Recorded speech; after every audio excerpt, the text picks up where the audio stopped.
أعوذ بالله من الشيطان الرجيم. بسم الله الرحمن الرحيم.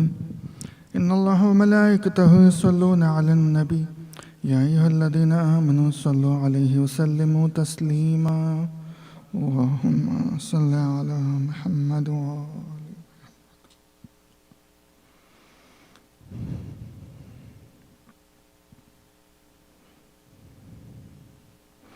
اللهم صل على محمد وآل محمد. اللهم صل على محمد وآل محمد. اللهم صل على محمد وآل محمد. سورة التين. أعوذ بالله من الشيطان الرجيم. بسم الله الرحمن الرحيم. والتين والزيتون وطور سينين. والتين والزيتون وطور سينين وهذا البلد الأمين. لقد خلقنا الإنسان في أحسن تقويم ثم رددناه أسفل سافلين. ثم رددناه أسفل سافلين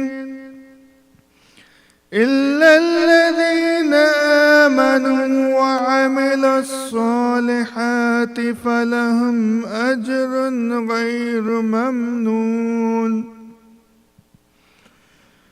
فما يكذبك بعد بالدين. أليس الله بأحكم الحاكمين. صدق الله العلي العظيم. اللهم صل على محمد وآل محمد.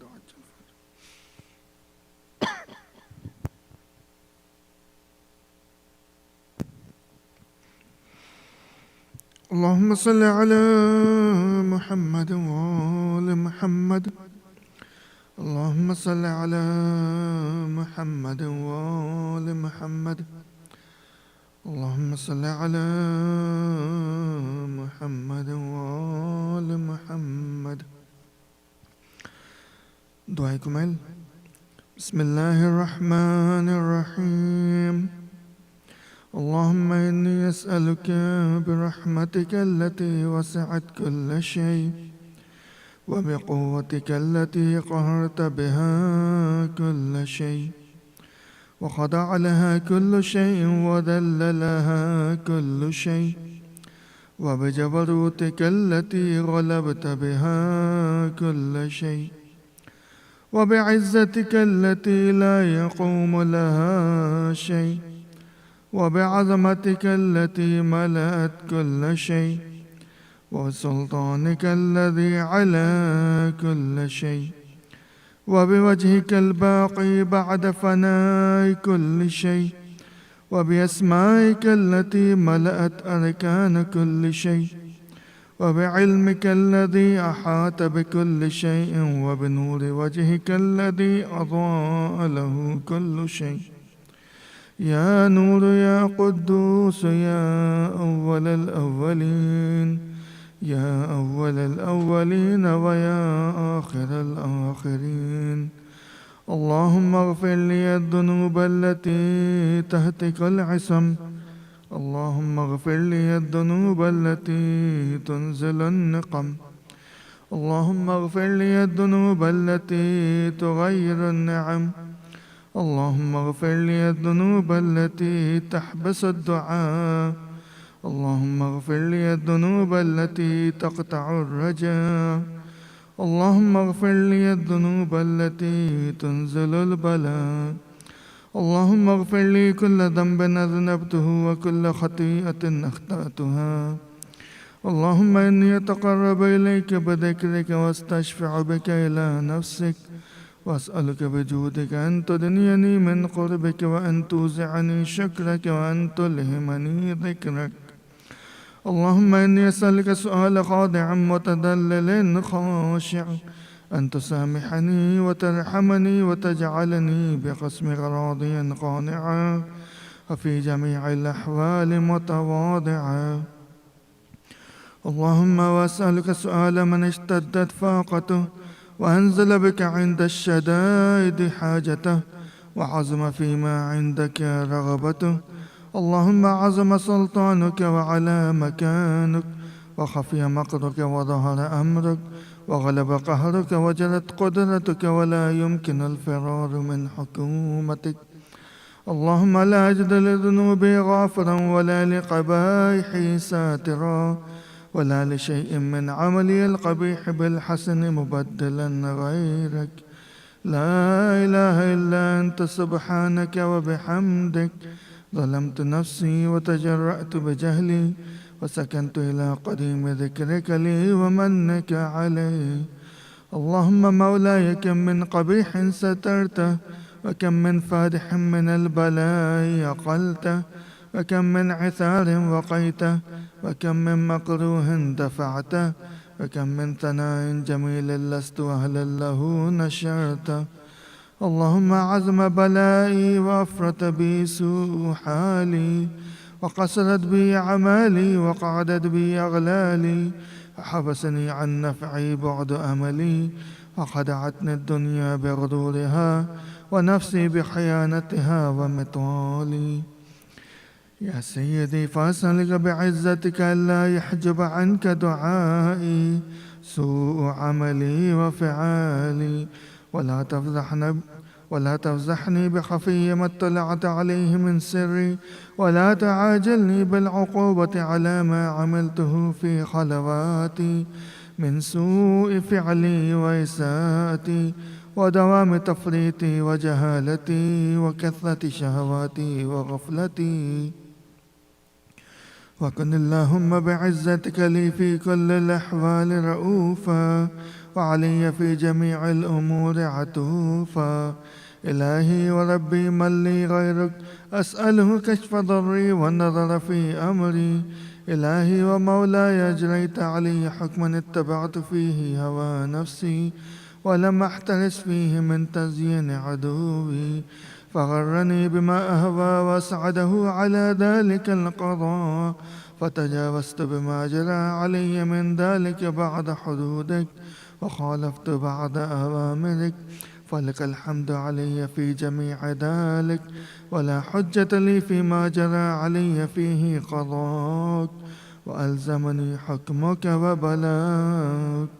وقد أتيتك يا إلهي بعد تقصيري وإسرافي على نفسي، معتذرا نادما منكسرا مستقيلا، مستغفرا منيبا مقرا مذعنا معترفا، لا أجد مفرا مما كان مني، ولا مفزعا أتوجه إليه في أمري غير قبولك عذري، وإدخالك إياي في سعة من رحمتك. اللهم فاقبل عذري، وارحم شدة ضري، وفكني من شد وثاقي. يا رب ارحم ضعف بدني، ورقة جلدي، ودقة عزمي. يا من بدا خلقي وذكري وتربيتي وبري وتغذيتي، هبني لابتداء كرمك وسهل في برك بي. يا إلهي وسيدي وربي، أتراك معذبي بنارك بعد توحيدك، وبعد ما انطوى عليه قلبي من معرفتك، ولهج به لساني من ذكرك، واعتقده ضميري من حبك، وبعد صدق اعترافي ودعائي خاضعا لربوبيتك. هيهات أنت أكرم من أن تضيع من ربيته، أو تباعد من أدنيته، أو تشرر من آويته، أو تسلم إلى البلاء من كفيته ورحمته. وليت شعري يا سيدي وإلهي ومولاي، أتسلط النار على وجوه خرت لعظمتك ساجدة، وعلى ألسن نطقت بتوحيدك الصادقة وبشكرك مادحة، وعلى قلوب اعترفت بإلهيتك محققة، وعلى ضمائر حوت من العلم بك حتى صارت خاشعة، وعلى جوارح سعت إلى أوطان تعبدك طائعة، وأشارت باستغفارك مذعنة. ما هكذا الظن بك، ولا أخبرنا بفضلك عنك يا كريم. يا رب وأنت تعلم ضعفي قليل من بلاء الدنيا وعقوباتها وما يجري فيها من المكاره على أهلها، على أن ذلك بلاء ومكر قليل مكثه، يسير بقاؤه قصير مدته، فكيف احتمالي لبلاء الآخرة وجليل وقوع المكاره فيها، وهو بلاء تطول مدته ويدوم مقامه ولا يخفف عن أهله، لأنه لا يكون إلا عن غضبك وانتقامك وسخطك، وهذا ما لا تقوم له السماوات والأرض. يا سيدي فكيف لي وأنا عبدك الضعيف الذليل الحقير المسكين المستكين؟ يا إلهي وربي وسيدي ومولاي، لأي الأمور إليك أشكو، ولما منها أضبج وأبكي؟ لأليم العذاب وشدته أم لطول البلاء ومدته؟ فلئن سيرتني للعقوبات مع أعدائك، وجمعت بيني وبين أهل بلائك، وفرقت بيني وبين أحبائك وأوليائك، فهبني يا إلهي وسيدي ومولاي وربي. صبرت على عذابك، فكيف أصبر على فراقك؟ وهبني صبرت على حر نارك، فكيف أصبر عن النظر إلى كرامتك؟ أم كيف أسكن في النار ورجائي عفوك؟ فبعزتك يا سيدي ومولاي أقسم صادقا لئن تركتني ناطقا لأضبجن إليك بين أهلها ضجيج الآملين، ولا أصرخن إليك صراخ المستصرخين، ولا بكين عليك بكاء الفاقدين، ولا أنادينك إن كنت يا ولي المؤمنين، يا غاية آمال العارفين، يا غياث المستغيثين، يا حبيب قلوب الصادقين، ويا إله العالمين. أفتراك سبحانك يا إلهي وبحمدك تسمع فيها صوت عبد مسلم سجن فيها بمخالفته، وذاق طعم عذابها بمعصيته، وحبس بين أطباقها بجرمه وجريرته، وهو يضج إليك ضجيج مؤمل لرحمتك، ويناديك بلسان أهل توحيدك، ويتوسل إليك بربوبيتك. يا مولاي فكيف يبقى في العذاب وهو يرجو ما سلف من حلمك ورأفتك؟ أم كيف تؤلمه النار وهو يأمل فضلك ورحمتك؟ أم كيف يحرقه لهيبها وأنت تسمع صوته وترى مكانه؟ أم كيف يشتمل عليه زفيرها وأنت تعلم ضعفه؟ أم كيف يتقلقل بين أطباقها وأنت تعلم صدقه؟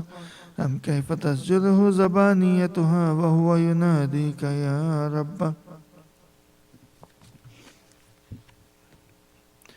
أم كيف يرجو فضلك في عتقه منها فتتركه فيها؟ هيهات ما ذلك الظن بك، ولا المعروف من فضلك، ولا مشبه لما عملت به الموحدين من برك وإحسانك. فباليقين يقطع لولا ما حكمت به من تعذيب جاحديك، وقضيت به من إخلاد معانديك، لجعلت النار كلها بردا وسلاما، وما كان لأحد فيها مقرا ولا مقاما. لكن قد قدست أسماؤك أقسمت أن تملأها من الكافرين من الجنة والناس أجمعين، وأن تخلد فيها المعاندين، وأن تجل ثناؤك قلت مبتدئا، وتطولت بالإنعام متكرما، أفمن كان مؤمنا كمن كان فاسقا لا يستوون. إلهي وسيدي فأسألك بالقدرة التي قدرتها وبالقضية التي حتمتها وحكمتها وغلبت من عليه أجريتها أن تهب لي في هذه الليلة وفي هذه الساعة كل جرم أجرمته وكل ذنب أذنبته وكل قبيح أسررته وكل جهل عملته كتمته أو أعلنته أخفيته أو أظهرته وكل سيئة أمرت بإثباتها الكرام الكاتبين الذين وكلتهم بحفظ ما يكون مني وجعلتهم شهودا علي مع جوارحي وكنت أنت الرقيب علي من ورائهم والشاهد لما خفي عنهم وبرحمتك أخفيته وبفضلك سترته وأن توفر حظي من كل خير أنزلته أو إحسان فضلته أو بر نشرته أو رزق بسطته أو ذنب تغفره أو خطأ تستره يا ربي يا ربي يا رب يا ربي يا ربي يا رب يا ربي يا ربي يا رب يا إلهي سيدي ومولاي ومالك رقي يا من بيده ناصيتي يا عليما بضري ومسكنتي يا خبيرا بفقري وفاقتي يا ربي يا ربي يا رب يا ربي يا ربي يا رب يا ربي يا ربي يا رب أسألك بحقك وقدسك وأعظم صفاتك وأسمائك أن تجعل أوقاتي من الليل والنهار بذكرك معمورة وبخدمتك موصولة وأعمالي عندك مقبولة حتى تكون أعمالي وأورادي كلها وردا واحدا وحالي في خدمتك سرمدا يا سيدي يا من عليه معولي يا من إليه شكوت وحوالي يا ربي يا ربي يا رب يا ربي يا ربي يا رب يا ربي يا ربي يا رب قوي على خدمتك جوارحي واشدد على العزيمة جوانحي وهب لي الجد في خشيتك والدوام في الاتصال بخدمتك حتى أسرح إليك في ميادين السابقين وأسرع إليك في البارزين واشتاق إلى قربك في المشتاقين وأدنو منك دنو المخلصين وأخافك مخافة الموقنين واجتمع في جوارك مع المؤمنين اللهم ومن أرادني بسوء فارد ومن كادني فكد واجعلني من أحسن عبيدك نصيبا عندك وأقربهم منزلة منك وأخصهم زلفة لديك فإنه لا ينال ذلك إلا بفضلك وجد لي بجودك واعطف علي بمجدك واحفظني برحمتك واجعل لساني بذكرك لهجا وقلبي بحبك متيما ومن علي بحسن إجابتك وأقلني عثرتي واغفر زلتي فإنك قضيت على عبادك بعبادتك وأمرتهم بدعائك وضمنت لهم الإجابة فإليك يا رب نصبت وجهي وإليك يا رب مددت يدي فبعزتك استجب لي دعائي وبلغني منايا ولا تقطع من فضلك رجائي واكفني شر الجن والإنس من أعدائي يا سريع الرضا يا سريع الرضا يا سريع الرضا اغفر لمن لا يملك إلا الدعاء فإنك فعال لما تشاء يا من اسمه دواء وذكره شفاء وطاعته غنى ارحم من رأس ماله الرجاء وصلاحه البكاء يا سابع النعم يا دافع النقم يا نور المستوحشين في الظلم يا عالما لا يعلم صل على محمد وآل محمد وافعل بي ما أنت أهله وصلى الله على رسوله والأئمة الميامين من آله وسلم تسليما كثيرا. اللهم صل على محمد وآل محمد. اللهم صل على محمد وآل محمد. اللهم صل على محمد وآل محمد وعجل فرجهم واحشرنا معهم. ایک سورہ فاتحہ 3 دفعہ سورہ اخلاص کی تلاوت کر کے جملہ مرحومین المرحومات، سجدے کے جتنے بھی انتظامیہ ہیں، اسپانسر جتنے بھی لوگ کرتے ہیں، والنٹیئرز جو کرتے ہیں، جتنے بھی ممبرس ہیں جن کے نام سجدے کے بورڈ پہ لکھے ہیں، ان سب کے خانوادوں کے تمام مرحومین اور مرحومات کے لیے ایک دفعہ سورہ فاتحہ اور 3 دفعہ سورہ اخلاص پڑھ کے ہدیہ فرما دیں. بسم اللہ الرحمن الرحیم.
محمد وآل محمد صلوات. اللهم صل على محمد وآل محمد وعجل فرجهم.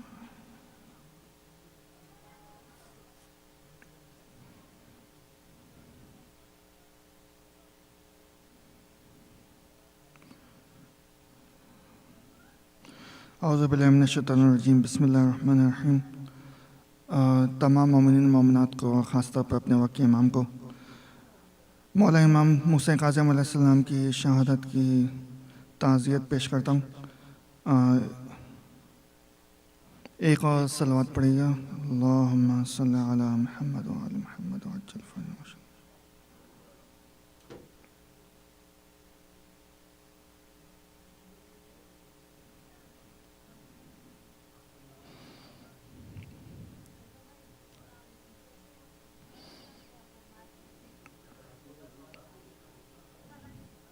پہلے مولا حسین کے کلام کے 2-3 شعر، اس کے بعد امام موسیٰ کاظم کے سلام کے 2-3 شعر پیش کروں گا انشاءاللہ. ایک اور صلوات پڑھے گا. اللہم صلی علی محمد وآل محمد وعجل.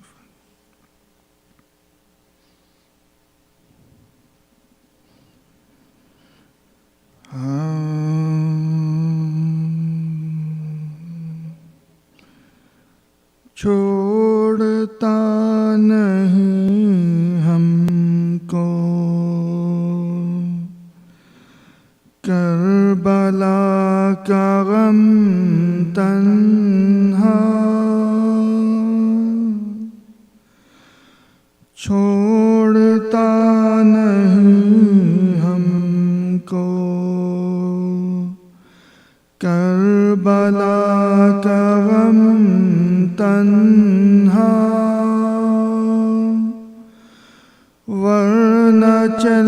نہیں سکتے ہم تو دو قدم تنہا، ورنہ چل نہیں سکتے ہم تو دو قدم تنہا۔ شاہ کے عزاداروں،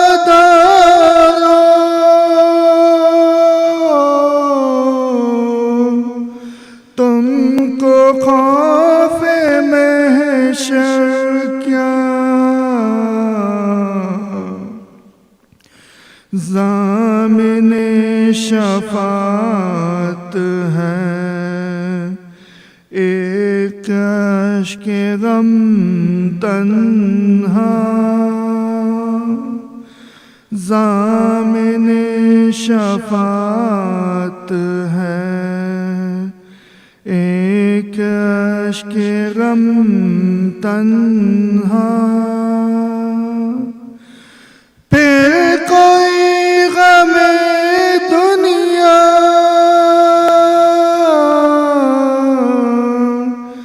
اس کو چھو نہیں سکتا، بخش دے جسے مالک کربلا کا غم تنہا، بخش دے جسے مالک کربلا کا غم تنہا۔ چھوڑتا نہیں ہم کو، باندھ دے کوئی اس میں ایک مشق چھوٹی سی، باندھ دے کوئی اس میں ایک مشق چھوٹی سی، سونا سونا لگتا ہے پنجے علم تنہا، سونا سونا لگتا ہے پنجے علم تنہا، چھوڑتا نہیں ہم کو کربلا کا غم تنہا، ورنہ چل نہیں سکتے ہم تو دو قدم تنہا۔ بمحمد وآل محمد صلوات اللہم صلی علی محمد وآل محمد۔ فاتحہ۔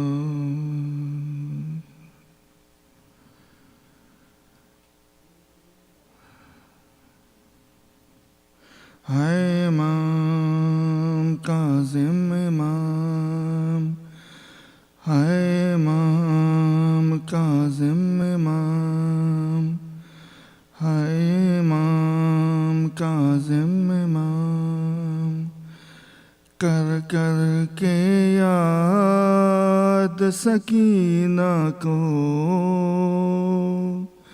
بغداد کا قیدی روتا ہے، کر کر کے یاد سکینہ کو،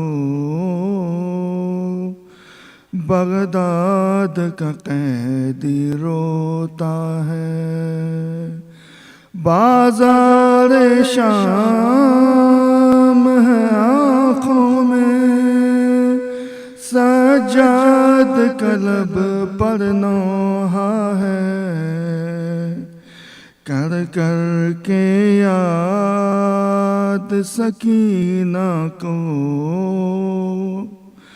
بغداد کا قیدی روتا ہے۔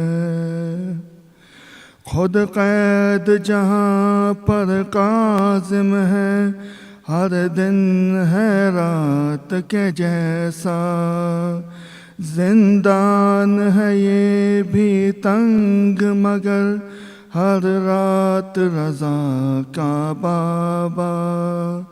زندان شام جو یاد آئے، دیوار سے سر ٹکراتا ہے، کر کر کے یاد سکینہ کو، بغداد کا قیدی روتا ہے دور نگاہوں سے لیکن اس کا بھی جوان ہے بیٹا، جب یاد رضا کی آتی ہے، رخ کر کے کرب و بلا کا، زخمی اکبر کے سینے کے نظروں سے بوسے لیتا ہے، کر کر کے یاد سکینہ کو، بغداد کا قیدی روتا ہے 14 برس سے قید مگر پھر بھی وہ یہی کہتا ہے 14 برس سے قید مگر پھر بھی وہ یہی کہتا ہے، عابد کا رکوع اور میرا رکوع ایک جیسا نہیں ہو سکتا، عابد کا رکوع اور میرا رکوع ایک جیسا نہیں ہو سکتا، میں تنہا ہوں وہ ماں بہنیں بازار سے لے کر گزرا ہے، کر کر کے یاد سکینہ کو، بغداد کا قیدی روتا ہے، مظلومی ماتم کرتی ہے، پڑتی ہے غربت نوحہ، وہ جس کے دادا کو آ کر جبریل جلائے جھولا، لاشا اس کا مزدوروں نے بغداد کے پل پر رکھا ہے، کر کر کے یاد سکینہ کو، بغداد کا قیدی روتا ہے، جب شام کے سائے بڑھتے ہیں بڑھتی ہے صدائے گریا، جب شام کے سائے بڑھتے ہیں بڑھتی ہے صدائے گریا، ایک درد سے دل میں اٹھتا ہے، کہتے ہیں تڑپ کر مولا، ہے ساتھ رضا کے معصومہ، زندہ میں سکینہ تنہا ہے، کر کر کے یاد سکینہ کو بغداد کا قیدی روتا ہے، کر کر کے یاد سکینہ کو بغداد کا قیدی روتا ہے۔ بغداد کے قیدی نے ہر دم عابد پہ کیا ہے گریہ، بغداد کے قیدی نے ہر دم عابد پہ کیا ہے گریہ، لیکن اکبر اس غربت پر سجاد بھی روتا ہوگا۔ زنجیروں میں تھا جکڑا ہوا جب قاسم نے دم توڑا ہے، کر کر کے یاد سکینہ کو بغداد کا قیدی روتا ہے، کر کر کے یاد سکینہ کو بغداد کا قیدی روتا ہے، بغداد کا قیدی روتا ہے۔ بمحمد وآل محمد صلوات اللہم صلی علی محمد وآل محمد۔ جناب حسین کاظمی صاحب سے درخواست ہے کلام کے لیے تشریف لیں۔ بمحمد وآل محمد صلوات اللہم صلی علی محمد۔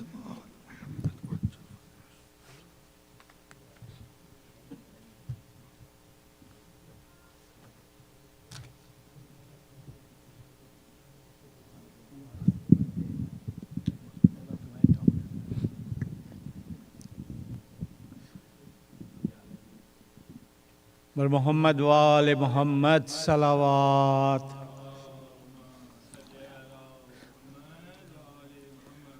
برائے خوشنودی امام زمانہ بلندتر صلوات۔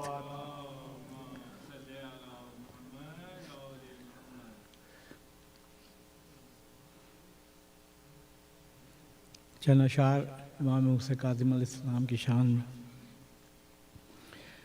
بپا ہے شور بکا فاطمہ کے پیاروں میں، بپا ہے شور بکا فاطمہ کے پیاروں میں، امام موسیٰ کاظم کے سوگواروں میں، نہیں ہے موسیٰ کاظم کا آج کوئی نظیر، نہیں ہے موسیٰ کاظم کا آج کوئی نظیر، نظام عدل و شریعت کے پاسداروں میں، میرے امام کے جیسا مقام عصمت پر ہے کون جھوٹی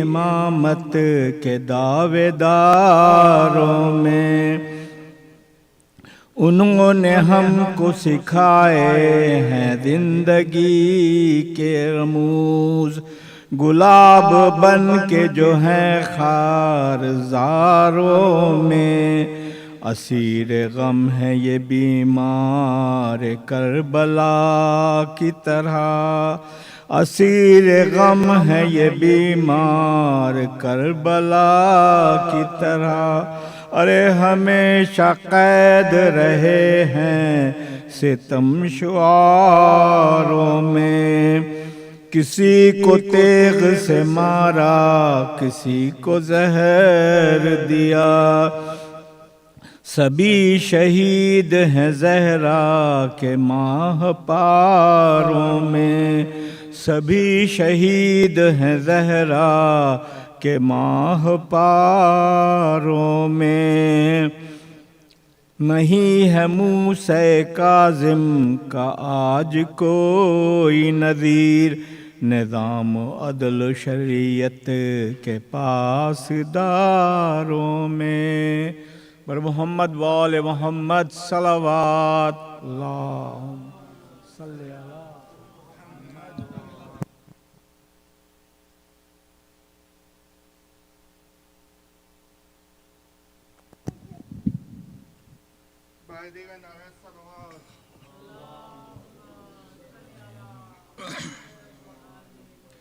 برائے خوشنودی امام زمانہ بلندتر صلوات.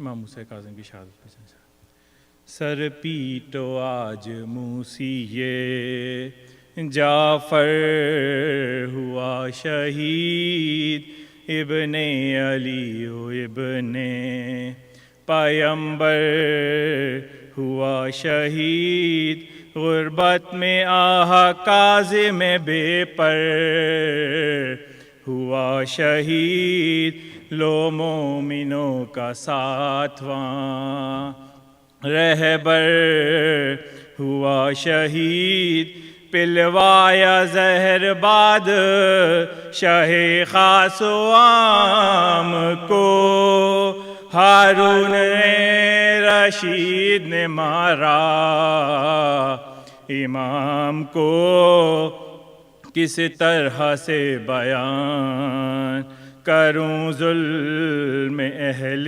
کی افسوس پیٹ بھر کبھی کھانا ملا نہیں فاقے پہ فاقے کرتا تھا احمد کا جانشین زندہ میں 14 سال تھے محبوس شاہدین طاقت نہ تھی ذرا بھی قعود و قیام کی حالت یہ تھی امام علیہ سلام کی غل پڑ گیا کہ موسی کاظم نے کی قضا لاشے کو لا کے جسر پہ آدھا نے رکھ دیا اور چہرہ امام سے کپڑا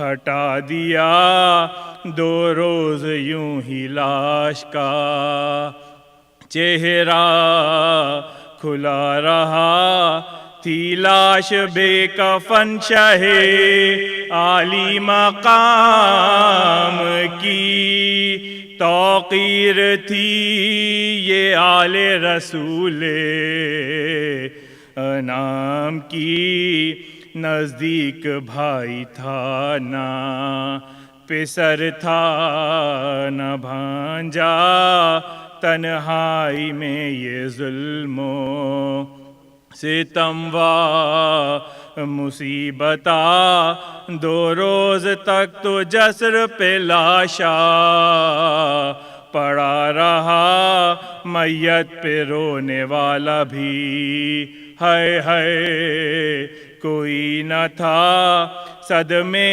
اٹھا کے ہائے جہاں سے گزر گئے غربت میں آہ کاظم ذیشان مر گئے سر پیٹو آج موسی جعفر ہوا شہید محمد والے محمد بلندتر صلوات.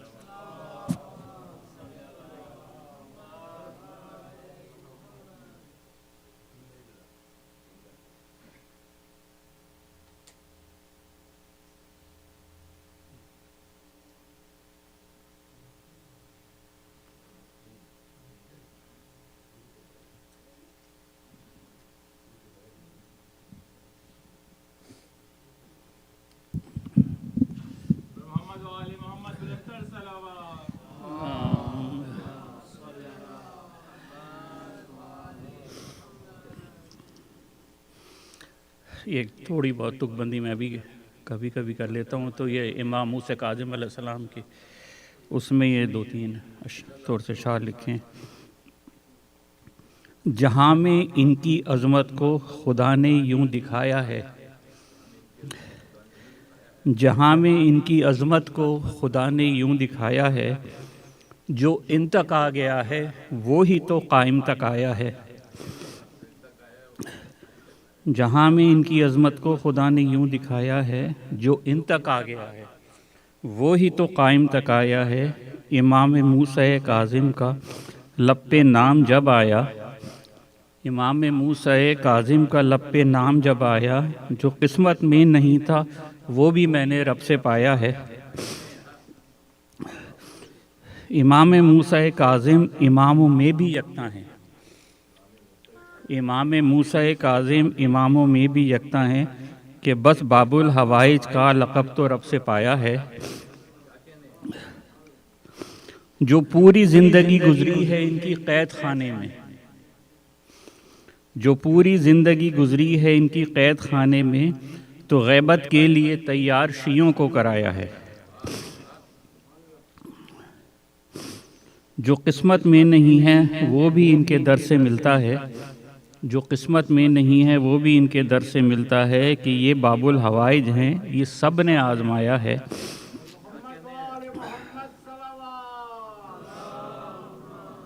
محمد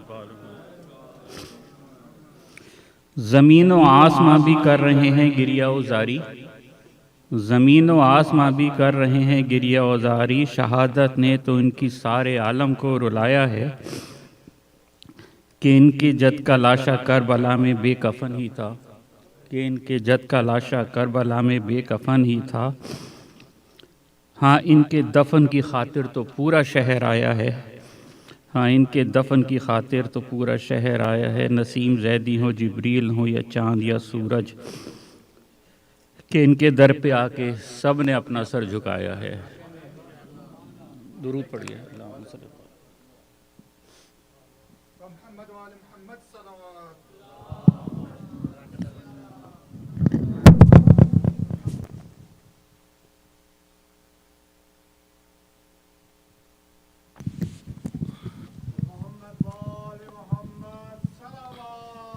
اللہم صلی علی محمد۔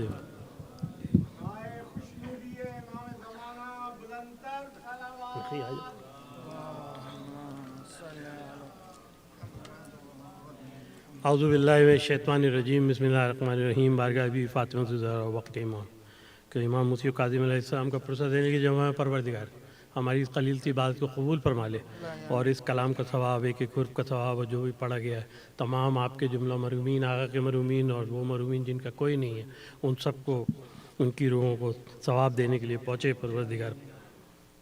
جناب ظاہر امروی صاحب کے سلام کے چند شعر انشاءاللہ پھر مرثیات۔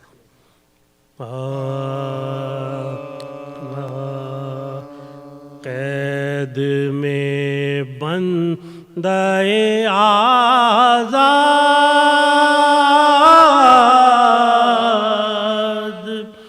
امام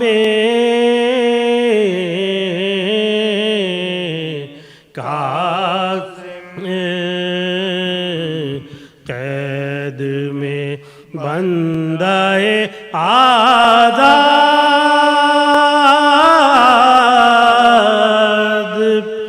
امام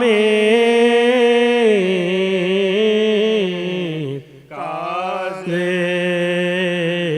دوسرے سید سجاد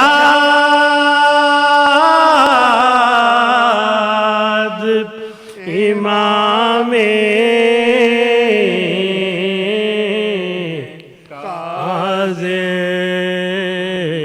قید میں بندہ آزاد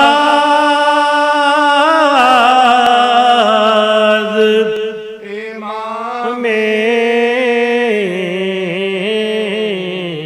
کاظم، ارے پہ کرے صدق و صفام ظہر اوصاف نبی، اور صادق آل کی اولاد امام کاظم،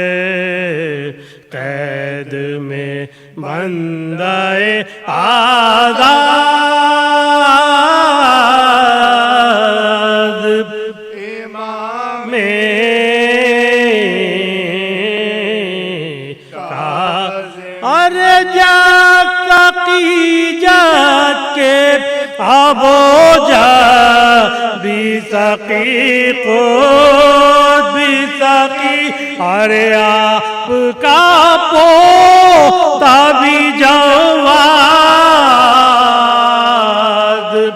امام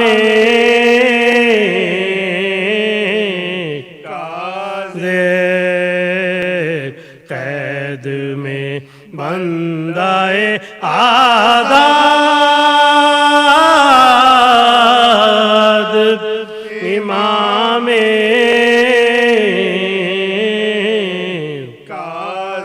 ارے علم ہو علم عمل سا شجاعت میں گواہ ارے وارث مسند اجداد امام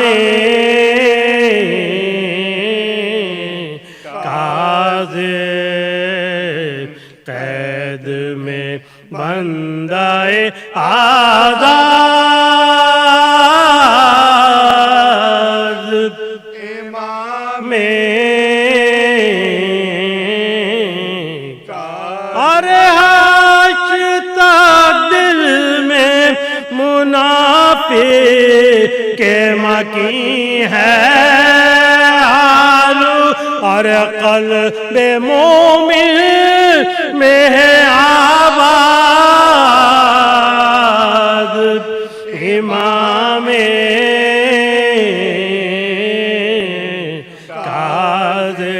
کاظم قید میں بندہ آزاد امام اور مثل عباس لقب باب الہوائے لار اور سر بسر دین کی امداد امام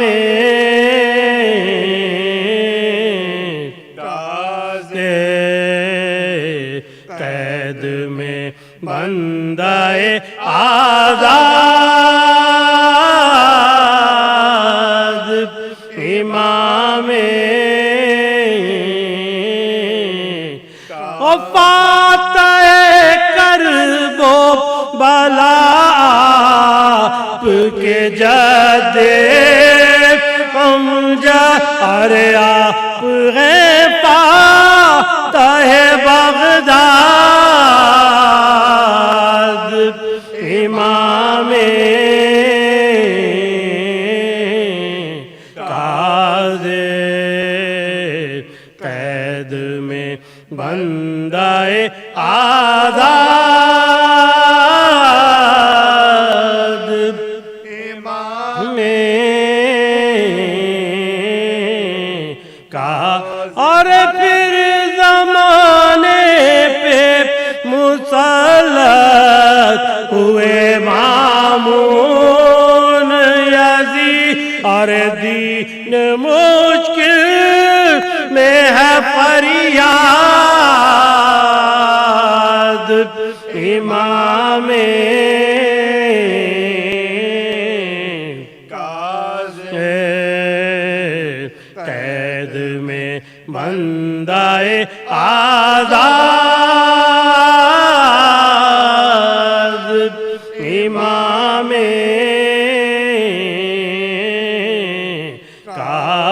ارے پلک باد شہادت بھی ستم پر یہ ستم اور قسم پرسی پل بغداد امام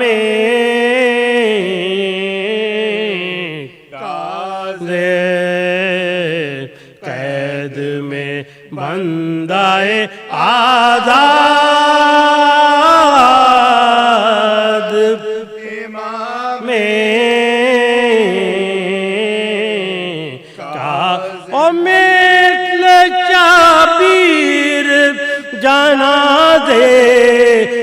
تڑپتی ہے بطور ارے خواہ یہ غربت و بیداد امام کاظم قید میں بندہ آزاد امام کاظم صلوات بھیجیے محمد آل محمد صلی اللہ علیہ وسلم۔ میرے مرحوم بزرگ جناب شمی مروی صاحب کا لکھا ہوا مرثی ہے کہ چند بند ایک سورہ فاتحہ اللہ صلی اللہ علیہ وسلم۔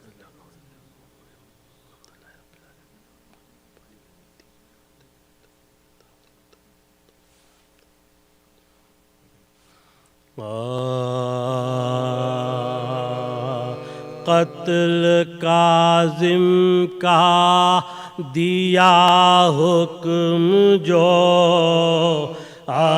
عباسی نے، قتل کاظم کا دیا حکم جو عباسی نے، سر کلے روضۂ اقدس سے پیمبر نکلے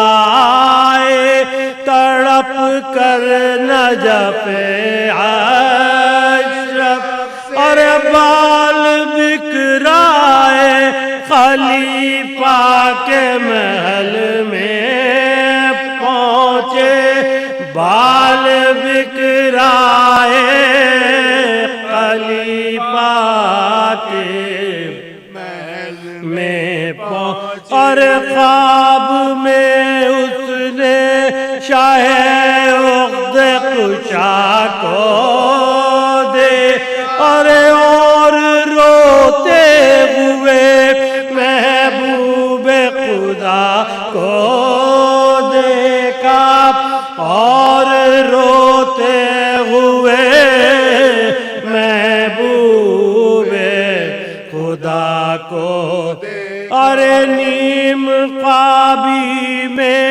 محمد کی سنی ہے پر، اور کیا یہی میری رسالت کا صلہ ہے، جلا ہو چکا ظلم سے امت کے میرا گھر، اور کب تک آخر یہ ستم جھیلے گی میری اولاد، کب تک آخر یہ ستم جھیلے گی میری اولاد، اور راحت سارے زمانے کی زمانے کے، اور رہ گئی آل میری ٹھوکر کھانے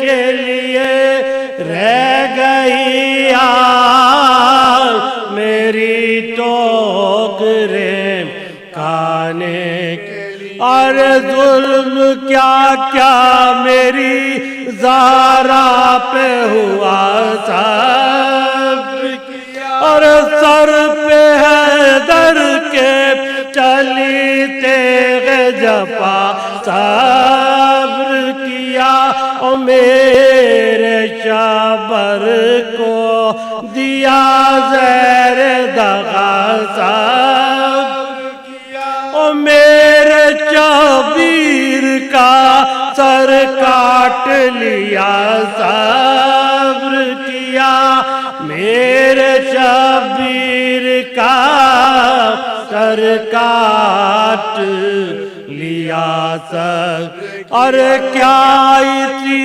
اجر کے قابل تھی ہدایت، اور سارے بازار پھرائی گئی اطرت میں،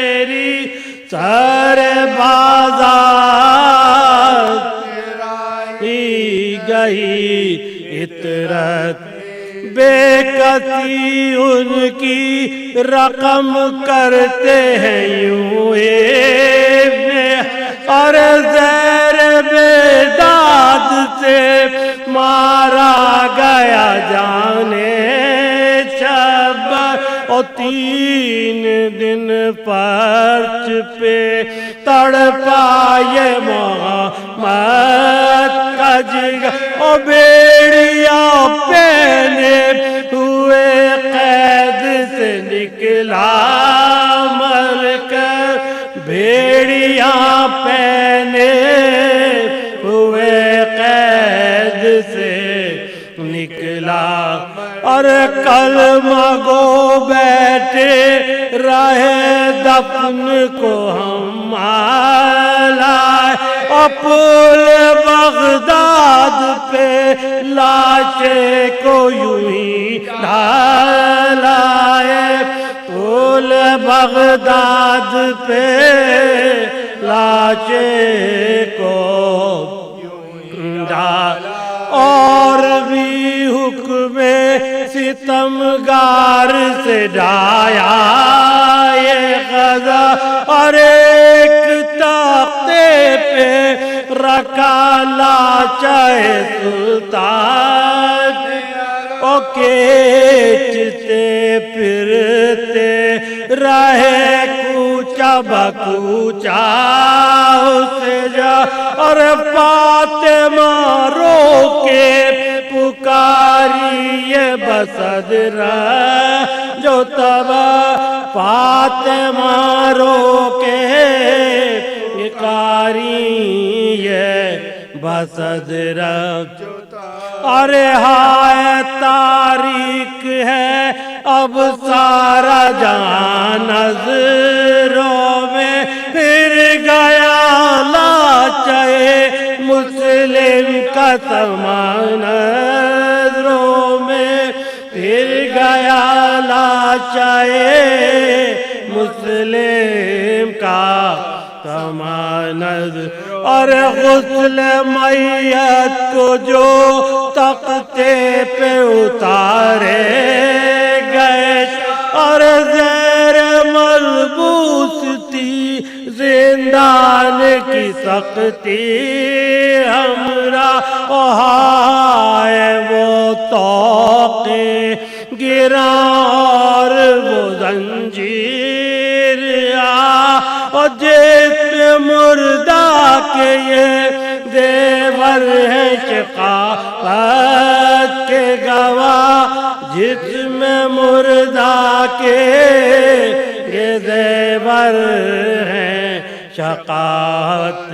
اور لوگ کہتے تھے مسلمان وہ شقی کہتا اور جس نے زنجیروں میں لاشے کو جکڑ رکھا ہے جس نے زنجیروں میں لاشے کو جکڑ رکھا ہے قتل قاسم کا تلوار دیجیے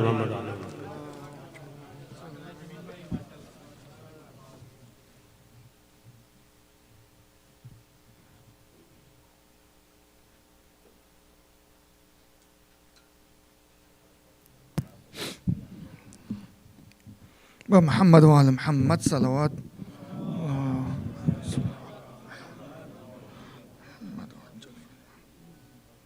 Mu'minin and Mu'minat, let us recite Surah Fatiha and 3 times Surah Ikhlas for all marhumin and marhumin of the people who have sponsored today's program, all the volunteers, members and management of Sajjadiya, especially for the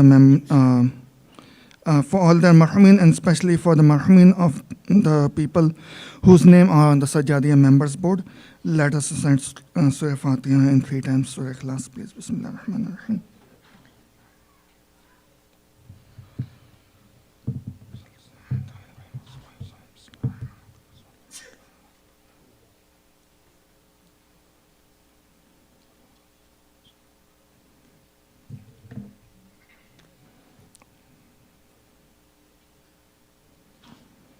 اللهم اغفر للمؤمنين والمؤمنات والمسلمين والمسلمات الأحياء منهم والأموات تابع بيننا وبينهم بالخيرات إنك مجيب الدعوات إنك قاضي الحاجات إنك على كل شيء قدير برحمتك يا أرحم الراحمين. اللهم صل على محمد وآل محمد وعلى آله. There's an announcement and reminder that the schedule for the holy month of Ramadan has been posted on the Sajjadiya notice board. All Mu'mineen and Mu'minat are requested to attend the programs as much as possible, and also anybody who wishes to sponsor the programs fully or partial, please contact one of the members of Sajjadiya management. By Muhammad wa Ali Muhammad Salawat.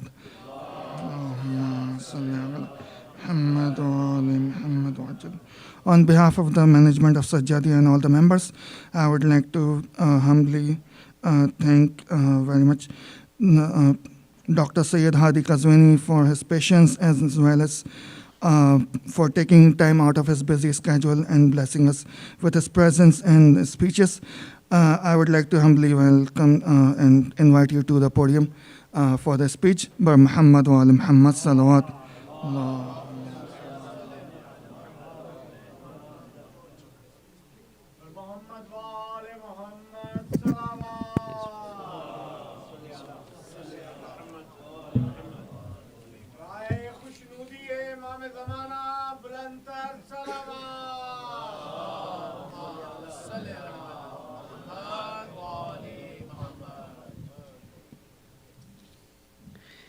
السلام عليكم ورحمة الله وبركاته. أعوذ بالله من الشيطان الرجيم. بسم الله الرحمن الرحيم. الحمد لله رب العالمين، والصلاة والسلام على أشرف الخلق أجمعين، سيدنا وحبيب قلوبنا أبي القاسم المصطفى محمد. اللهم صل على محمد وآل محمد وعلى أهل بيته الطيبين الطاهرين المعصومين. قال الله تعالى في كتابه الكريم: أعوذ بالله من الشيطان الرجيم. بسم الله الرحمن الرحيم. وجعلنا منهم أئمة يهدون بأمرنا لما صبروا وكانوا بآياتنا يوقنون. آمنا بالله. صدق الله العلي العظيم. اللهم صل على محمد. Let us once again enliven our hearts and minds and enlighten our gathering with the salutations upon the Holy Prophet and his purified progeny. Sallu ala Muhammadin wa ali Muhammad. Allahumma salli ala Muhammad. Throughout the history of humankind, there have been many great individuals, great figures, who through their lives and their legacies, their achievements, through their struggles, through their challenges, through their triumphs, they have inspired others around them. They've inspired individuals, they've inspired communities, they've inspired nations, they've inspired movements. And we often find that we spend considerable time exploring the lives of great figures. We read their biographies, we watch documentaries around their lives and their legacies, we follow their thoughts, their actions. Why do we do this? Why do we spend time learning and exploring about the lives of great figures? We do this, number one, to learn something about history. When we read and we explore their lives, there's something about history that we learn. But more importantly, we learn also about our contemporary times. And their lives and legacies, they provide us with a blueprint for how to navigate some of the challenges that we face in our lives. Because, as the saying goes, history repeats itself. People come and go throughout history, but many of the experiences and the challenges they face, we find these to be recurring challenges, and they transcend time and place. And so, in studying the lives of great figures, there are lessons for us to learn. We find a blueprint for how to navigate our challenges and our lives. And one of the greatest figures, the greatest men, whom we as the followers of the Ahlul Bayt alayhim as-salam, we have the honor, the true honor of considering to be our leader and our guide, is our seventh Imam, Al-Imam Musa ibn Ja'far Al-Kazim alayhi salam. Al-Imam Al-Kazim, despite the very difficult circumstances of his time and his life, we find that he rose above these circumstances to display remarkable leadership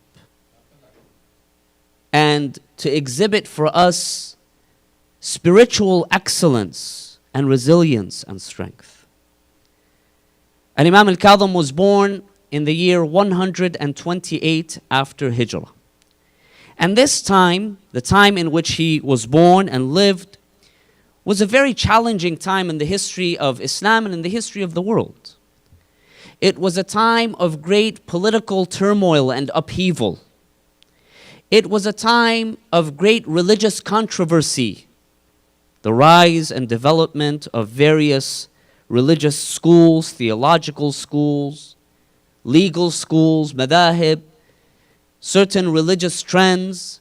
It was a time of communal and religious discord and division. There were many different groups and sects within Islam, many different schools of thought, figures who had brought people, surrounded himself with people, and were teaching religion and were promoting certain ideas. So within Islam itself, there were many divisions by this time. But not just within Islam, even among the Shia. Even among the Shia, there were certain divisions and discords and certain groups that had arose and split from one another, even within and among the followers of the Ahlul Bayt, the Shia. Before the time of Al-Imam Al-Kazim, there was a group who rose up and they would be known as the Zaydiyya, the Zaydis, who after Al-Imam Al-Hussein alayhi salam, they accepted the imamah of Ali ibn al-Hussein, but then after that, instead of accepting the imamah of Al-Imam Al-Baqir, they went to whom? To Zayd ibn Ali. Zayd, the son of Al-Imam Zaynul Abidin As-Sajjad alayhi salam. And they split off and they formed an independent group, the Zaydiyya, and they actually persist even into the contemporary time, the Zaydis. But during the time of Al-Imam Al-Kazim, other groups began to form. One group that formed during the time of Al-Imam Al-Kazim were the Ismailiyya, the Ismailis, right? They rejected the imamah of Al-Imam Musa Al-Kazim, and instead they professed the imamah of Ismail, the son of Al-Imam Ja'far al-Sadiq. Traditions tell us that Ismail, was the eldest son of Imam Ja'far al-Sadiq, and he died during the lifetime of his father. But the Ismailis, they considered him, because they had an idea that the imam, the next imam, would always be the eldest son. This is the idea that they had. And so they split off from the general body of the followers of the Ahlul Bayt, those who would come to be known as the Ithna Ashariya, right, the 12 or Shia, and they followed Ismail and then his descent, his son Muhammad, and then the line of their imams that would go from that line. There were others who were known as the Fatahiyya. The Fatahiyya, they ended up rejecting the imamah of Al-Imam Musa Al-Kazim after Al-Imam Al-Sadiq. They rejected the imamah of Al-Imam Musa Al-Kazim, and instead they followed his elder brother Abdullah Al-Aftah. Imam Al-Sadiq had a son whose name was Abdullah Al-Aftah. And there is some controversy surrounding this figure. There are some traditions that report that Al-Imam Al-Sadiq rebuked him and that he made a claim to the imamah for himself, a false claim to the imamah. And some were deceived, and so they became known as the Fatahiyya. Others came to be known as the Waqifiyya. After the death of the seventh Imam, they stopped. They did not accept the imamah of the eighth Imam. Some of them even assumed that the seventh Imam, he was the Qa'im, the 12th Imam, the Savior, the one who would bring peace and justice, the final Imam. And so they stopped. And so there was much religious discord, division. There was political upheaval. It was a very tumultuous time in the history of Islam. This was the time in which the 7th Imam was born and lived.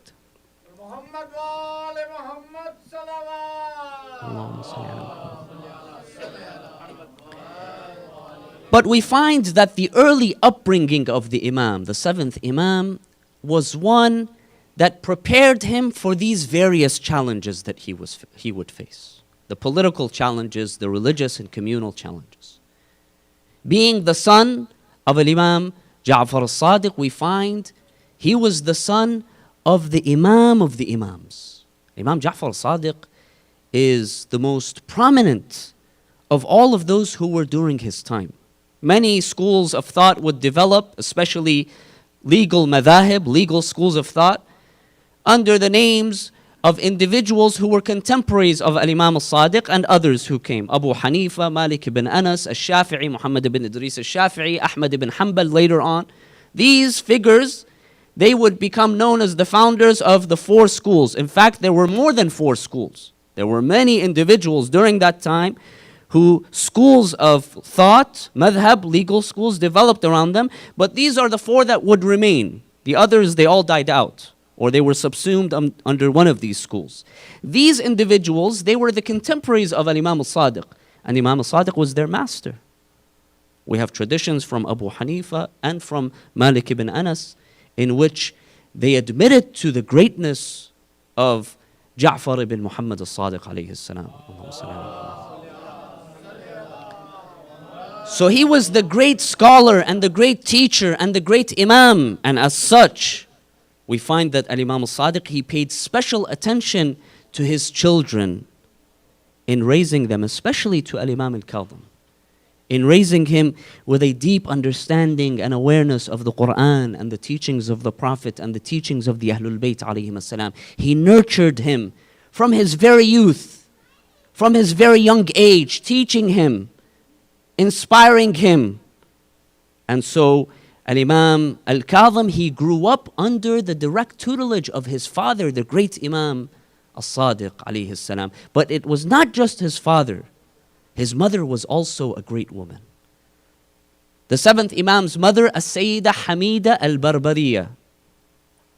Al-Barbariya, she is referred to as Al-Barbariya because traditions tell us she was a Berber from North Africa. Those who came from the North African region, present-day Morocco, Algeria, that area, they are referred to, their ethnicity is the Berbers.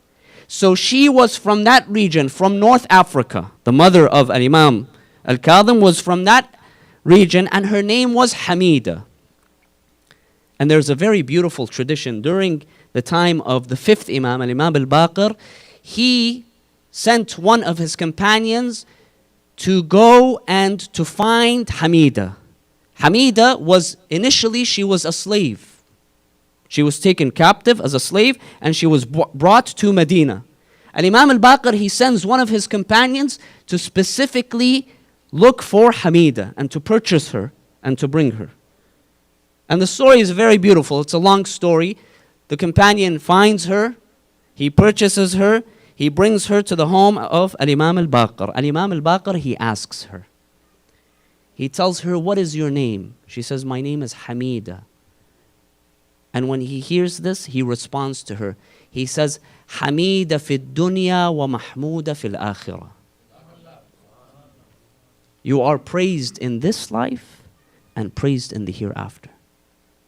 One of the titles of our Prophet Muhammad sallallahu alayhi wa alihi wasallam, he is known as Ahmad and Mahmud, the praiseworthy one, the one who is praiseworthy. So Imam al-Baqir, he tells her, you Hamida are Hamida, praiseworthy in this life, and Mahmuda, praiseworthy in the hereafter. And she was a very honorable woman, a pious woman, a righteous woman. And we find the traditions tell us that she spent considerable time raising and upbringing her son Al-Imam Al-Kazim alayhi salam. And here there's a great lesson for us, dear brothers and sisters. And this lesson is that a successful, a positive union and marriage and partnership is one that is based on principle and value. It's not based on race and ethnicity and social status.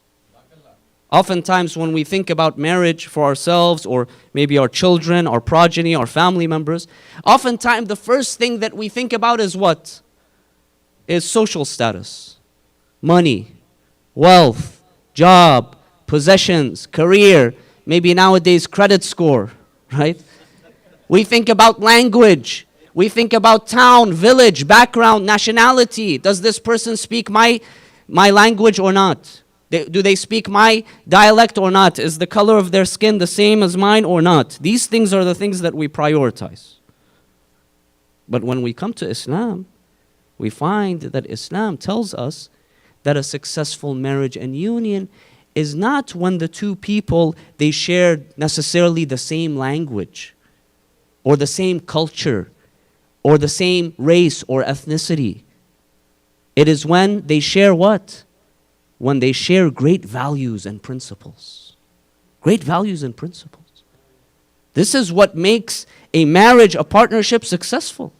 When both individuals, they are cognizant of their responsibility before Allah subhanahu wa ta'ala. This comes before everything else. Otherwise, if I share the same language and I share the same socio-economic status and the same culture, but there is no value, there is no principle, then this becomes what? This is not a successful foundation. You are able to successfully nurture one another, learn from one another, grow from one another, and more importantly, raise your children and your offspring in a positive manner, in a manner where you instill in them strength of iman, resilience, virtues. When what? When you share these virtues. And there's a great lesson for us. And Islam here does not just talk about theory. Here, it's not only that the Prophet and the Imams alayhim as-salam, they just told us that what is important is values and God consciousness and race and ethnicity and language is not important. They implemented it in their own lives. In their own lives.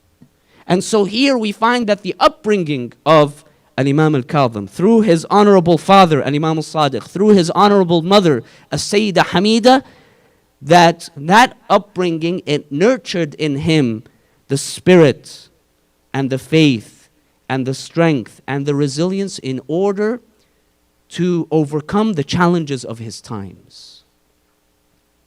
When Al-Imam Al-Sadiq, when Al-Imam Al-Kazim alayhi salam, when he was born, I mentioned he was born in the year 128 after Hijrah. He was born in a town called Al-Abwa, in the outskirts of Medina. Al-Imam Al-Sadiq had a residence, a home, just outside of Medina called Al-Abwa. And this is where Al-Imam Al-Kazim was born. During that time, when Al-Imam Al-Kazim was about 4 or 5 years old, in the year 132 after Hijrah, there was a huge political transition. The fall of Bani Umayyah and the rise of Bani al-Abbas. This transition. Bani al-Abbas, they came, in the story we are told, from Khurasan. Abu Muslim al-Khurasani, he gathered forces and strength, and then he basically went in and he proposed to Abu al-Abbas al-Saffah, who was known as al-Saffah, who claimed descent from the uncle of the Prophet, Al-Abbas, the uncle of the Prophet. This is why they are referred to as Bani al-Abbas, in order to garner support for them and to bring them into power. And there are many historical factors and reasons why this happened. We don't have time to get into details. But this was a violent transition. Bani Umayyah, they were violent, they were repressive, they had wronged the Ahlul Bayt, but even broader beyond the community. And as such, through all of their crimes and evil, the time came for this dynasty to end, at least in the central lands. and for another dynasty, Bani al-Abbas, to come. So the Imam, Al-Imam al-Kazim, was only 4 or 5 years old when this transition took place. The fall of Bani Umayyah and the rise of Bani al-Abbas. And as I mentioned, Bani al-Abbas, they came to power in a very violent way. The first of their khulafa was whom? Was Abu al-Abbas, who was referred to as as-Saffah. As-Saffah in Arabic means what? Means the butcher. Because of how much blood he shed, he came to power. And after him came his brother Al-Mansur, and then Al-Mansur's sons, Al-Hadi or Al-Mahdi, and then Al-Hadi, and then Harun al-Rashid. So Al-Imam al-Kazim, he was born at the end of the Khilafah of Abdul Malik ibn Marwan, the last Umayyad Khalifa in the central lands. When the Umayyads were put to an end in the central Muslim lands, one of their descendants, they went over, ended up in North Africa and Spain, and he continued the Khilafah in Spain, in Andalusia, for many years. But in the central lands, the Umayyads were put to an end. So he was born in the reign of the last Umayyad Khalifa, and during his life, he saw how many Abbasid caliphs? 5 Abbasid caliphs. As-Saffah, and then Al-Mansur, Al-Mahdi, Al-Hadi, and Harun al-Rashid. And it was during the time of Harun al-Rashid that Al-Imam al-Kazim alayhi salam, he was poisoned and he was killed. So this was, the political upheaval during the time of Al-Imam al-Kazim alayhi salam. Allahumma salli ala Muhammad. Now, when we examine the rule of the Abbasids, what kind of caliphate were they? What kind of leadership did they display? We find that the Abbasid caliphs, they came to power under the slogan of what their political campaign, their political slogan in contemporary terms, was what? Was to bring back authority to whom? To the family of the Prophet. This was their slogan. And people heard this and they loved it because they were disenchanted with Bani Umayyah. Bani Umayyah, they caused a lot of problems, and especially towards the family of the Prophet, right? And so the people, they had enough. And so this political slogan was very attractive to people, right? And sometimes it's these political slogans that they attract people. Make America great again. It sounds good, right? Everyone wants a great country. So through this political slogan of bringing power and authority back to the family of Rasulullah, they gained people's attention and support. But we find that in reality, if we examine them in reality, the basis of the leadership and the Khilafah of Bani Abbas and their power and their reign was based on immense wealth. That was their objective. Their objective from day one was to gain as much wealth and power as they could. Just like their predecessors, Bani Umayyah. It was filled with political intrigue. Bani al-Abbas, they acted as though they were kings, like their predecessors, Bani Umayyah. Right? And in addition, their rule was marked by immense hostility and repression of dissenting voices, especially towards the progeny and the descendants of Rasulullah sallallahu alayhi wa alihi, the Ahlul Bayt alayhi wasallam.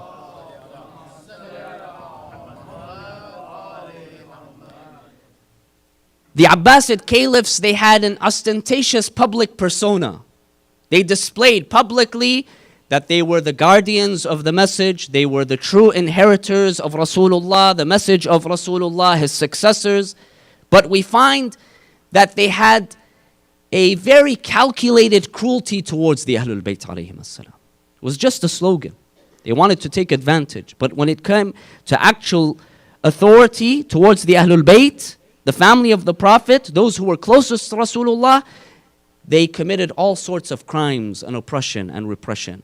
Some have argued even more so than Bani Umayyah.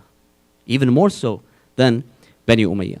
Now, when Imam al-Kazim alayhi salam was at the age of 20, in the year 148 after Hijrah, his father, Imam al-Sadiq, he passed.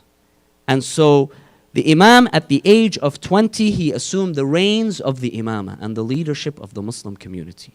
Traditions tell us that even when he was a young child, his father, the sixth Imam, several times, in many traditions, in many occasions, he had designated him as his successor, even from his childhood. It's not that, just at the end of Imam al-Sadiq's life that he appointed him, but even from his childhood. And he would tell his companions and those who were trustworthy, time and time again, many, many stories where he would point to Imam al-Kazim and he would tell them, this is your leader after me. And there are many beautiful stories from the early life of Imam al-Kazim where he displayed his wisdom and his knowledge and his deep understanding and insight. But it was when he was 20 years old that after the passing of the sixth Imam, that the seventh Imam, he assumed the reins of the Imamah. And his leadership, his Imamah, it was marked by a dedication to social and religious reform, just like his predecessors. See, this was the objective of all of the prophets, all of the messengers, and all of the Imams. To bring reform, to bring positive change in society. This is why Allah subhanahu wa ta'ala, He sends the prophets and messengers, and He sends the divine guides. Because we deviate away from the path of truth as individuals, as communities. Allah sends these divine guides in order to correct us, to bring us back to the path. And so His objective was to correct and to uphold the authentic and genuine teachings of the Quran and the Sunnah of the Holy Prophet and that of the Ahlul Bayt, the teachings of the Ahlul Bayt alayhim as-salam. This was the Imam's legacy in a nutshell. His entire life and leadership, his Imamah was dedicated to this cause, and he remained Imam for about 35 years until the age of 55. And he did this, he displayed this leadership through different ways. Number one was through his direct teaching and debates. And Imam al-Kazim alayhi salam, there are different narrations, but he spent the latter part of his life, maybe the last 5, 10, maybe 14 years in prison. But before that, he was in Medina. And so he spent much of this time in Medina and elsewhere in his travels teaching people directly and debating with all sorts of people within Islam, within the Muslims community. He would debate with people of different backgrounds and schools. Outside of the Muslim community, with people of other faiths. Even with the Khulafa themselves, he would debate. And there are many, many instances from the life of Imam al-Kazim where we find that through his teaching, number one, his purpose was to come to the defense of the Ahlul Bayt alayhim as-salam as the rightful authorities after Rasulullah. This was his objective. And he did this through the Quran, through the teachings of Rasulullah, through the use of wisdom. In one example, we are told that one day Harun al-Rashid, this is later in the Imam's life, Harun al-Rashid, he would often invite the Imam for debates. He liked to debate himself with the Imam, the seventh Imam, and he would bring other scholars to debate with him too. And here the objective was not to learn. The objective for these khulafa was to bring the Imams to attempt in order to discredit them. Bring scholars, make them ask difficult questions so that they would attempt to discredit the Imams, and the Imams would fall out of favor in the eyes of people. Many attempts.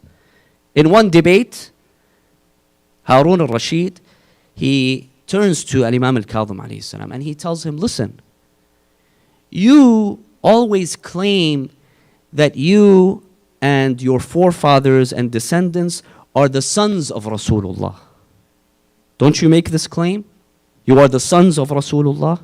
Imam al-Kazim told him, yes, we are the sons of Rasulullah. He told him, how can you make this claim? You are not the sons of Rasulullah. He said, how? He told him, you are the sons of Ali.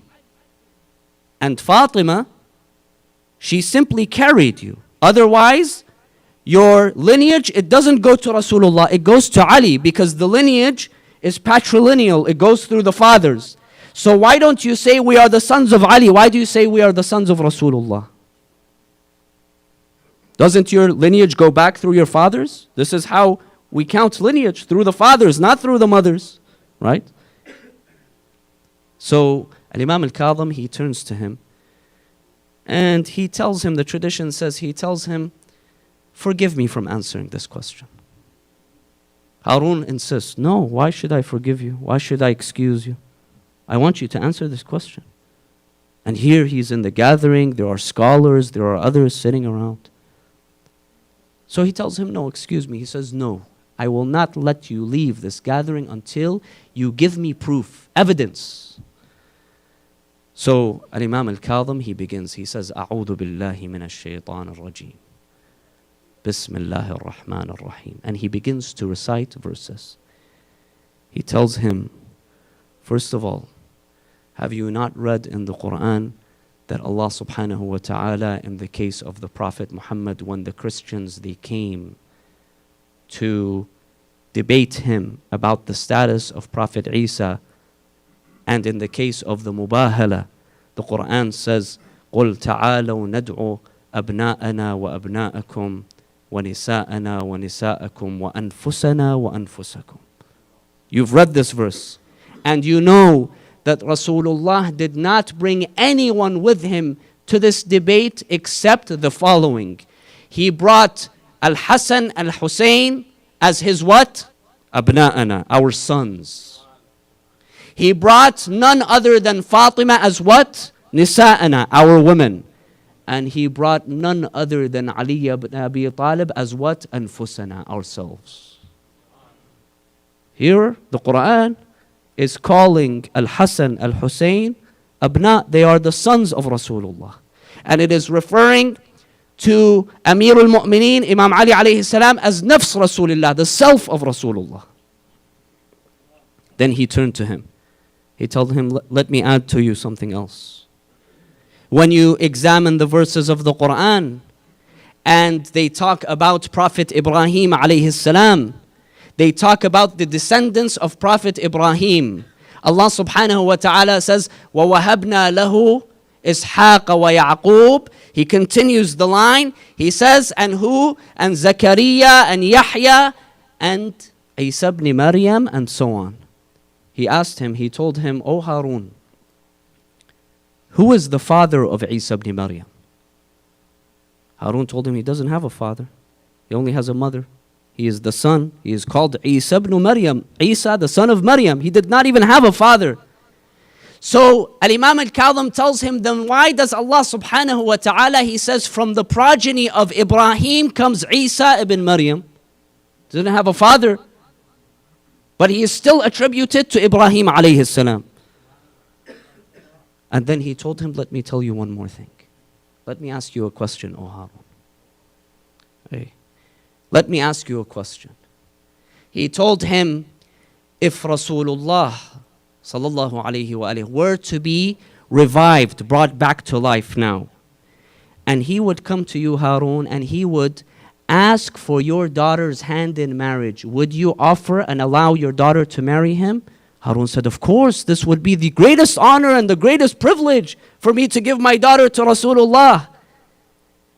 And Imam al-Kazim then turned to him. He told him, if Rasulullah would come and tell me, ask me for my daughter's hand, I would not give him and he would not marry her. Harun looked at him and he said, why? He said, because the difference between me and you is I'm directly related to him. You're not directly related to him. We find here, and here this, dear friends, was not a personal attempt by Imam al-Kazim to tell him, I am better than you, I am closer to Rasulullah, I am more honorable. No, no. Here, the Imam is coming to the defense of a very important principle in Islam and in our teachings, and that is true authority over religious matters, and the true successors of Rasulullah are his descendants, not anyone else. Not anyone else from his family. Not any of his cousins. Not any other people. You guys, you made the claim that you have legitimacy to rule over the Muslims because you are close to the Prophet, but we are closer to Rasulullah. So here we find that the Imam, he teaches through the Quran, through the teachings of Rasulullah himself, and through wisdom. Through a simple wisdom. Teaching Harun al-Rashid, standing in his face and correcting this perversion of belief and understanding. When it came to even the law, not just the principles of belief, but even the law, during that time, many of the different scholars, they would spend considerable time developing their law based on what is known as al-ra'i wal-qiyas, independent reasoning and qiyas, analogy. They would take one case that did not have a ruling, they would look for something similar. What is another case that is similar like this that has a ruling? And they would analogize and use the ruling of that other case. They made comparisons. And a lot of the fiqh developed among the schools outside of Ahlul Bayt alayhim as-salam based on ra'i and ijtihad. And it was free reign. Anyone who was most skillful, who could become the most creative, who could be the one that can figure out, make the nicest analogies and the nicest examples, they would go and become popular and people would go and listen to them. Thus, the religion of Allah became open for all. Anyone who wants to come with a nice creative view suddenly finds support. And Imam al-Kazim alayhi salam, he comes to the defense and he shows, and this is why many examples abound. But we are told that during one of his trips in Mecca, and Imam al-Kazim was in Mecca, and Mecca, of course, during the time of Hajj, people from all around, they would come. Many of the scholars, many of, the important personalities, they would come. One day, Imam al-Kazim alayhi salam, he debates with one of the followers of Abu Hanifa, Muhammad ibn al-Hasan al-Shaybani. He would be considered one of the top students of Abu Hanifa. And because of his efforts and the efforts of others, this is how the Hanafi school spread. He was one of the top students of Abu Hanifa. Al-Shaybani, he turns to Al-Imam al-Kazim, and this is in the presence of the Khalifa. He turns to him and he tells him, is it permissible for the one who is in the state of ihram?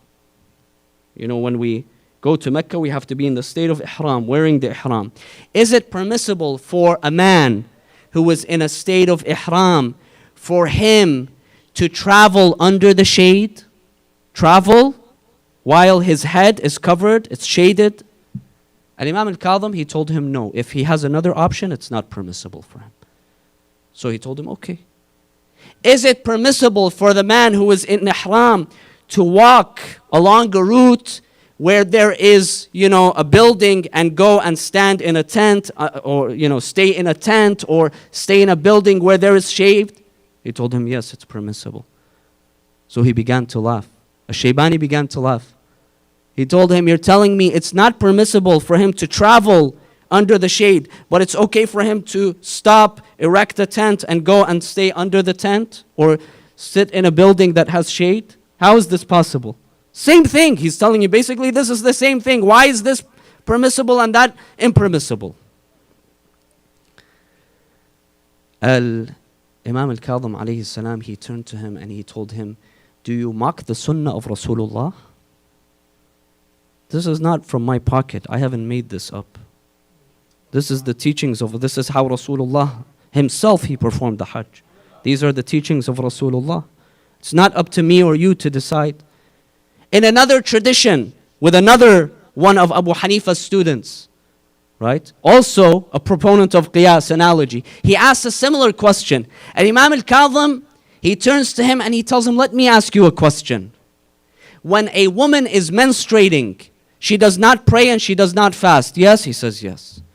He turned to him, he told him, does she have to make up her prayers? The man, Abu Yusuf, said no. And Abu Yusuf was Qadi al-Qudat. He was the highest judge in the land under, these khulafa. He told him, does she have to make up her prayers afterwards? He said no. He told him, does she have to make up her fasting afterwards? He said yes. He told him, which is more important, prayer or fasting? He told him prayer. He said, if prayer is more important, why does she have to make up fasting but she doesn't make up the prayers? And then he told him, Inna deen Allah la yuqasu bil uqul. The religion of Allah is not subject to analogies. I decide this is more important, that's more important, this is similar to that. You stick to the Quran and you stick to the Sunnah of Rasulullah. And this is the essence of the school of Ahlul Bayt. Many others, they claim, we follow the Quran and the Sunnah of Rasulullah. This claim is always made. We are the followers, we are the protectors, we are Ahlus Sunnah wal Jama'ah. But when it comes to substance, you find that it is only in the teachings of the Ahlul Bayt and in the Imams of the Ahlul Bayt alayhim salam that there is a strict adherence to the Quran and the authentic Sunnah of Rasulullah.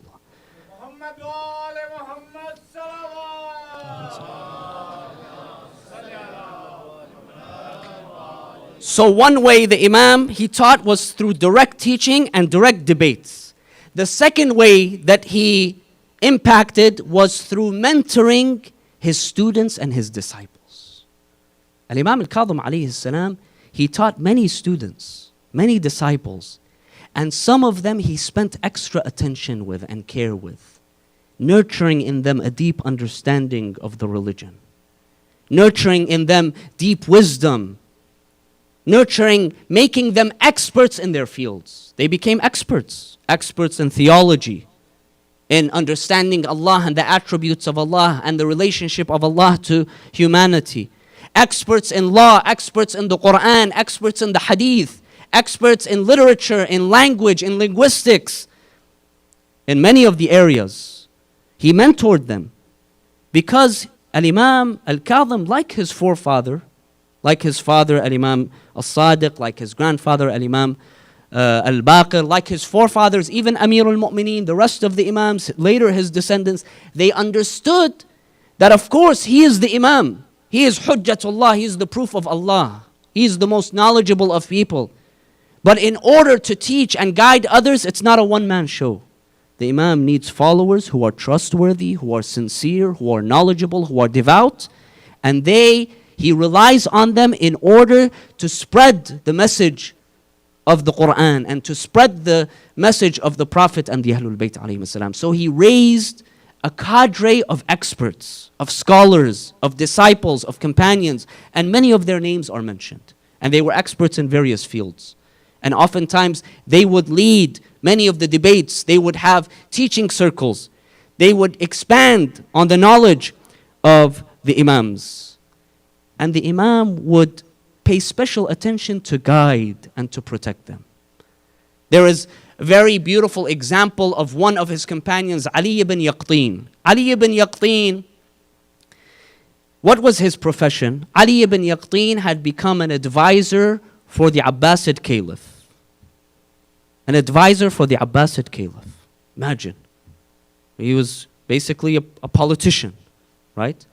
And so this was you can imagine, a very difficult kind of, controversial position for someone, one of the followers of the Ahlul Bayt, a devout follower, to be working as an advisor for whom? One of the most oppressive systems of governance, right? By the way, the Imam, in many of his traditions, he would oftentimes, very clearly, he would say that do not work for oppression.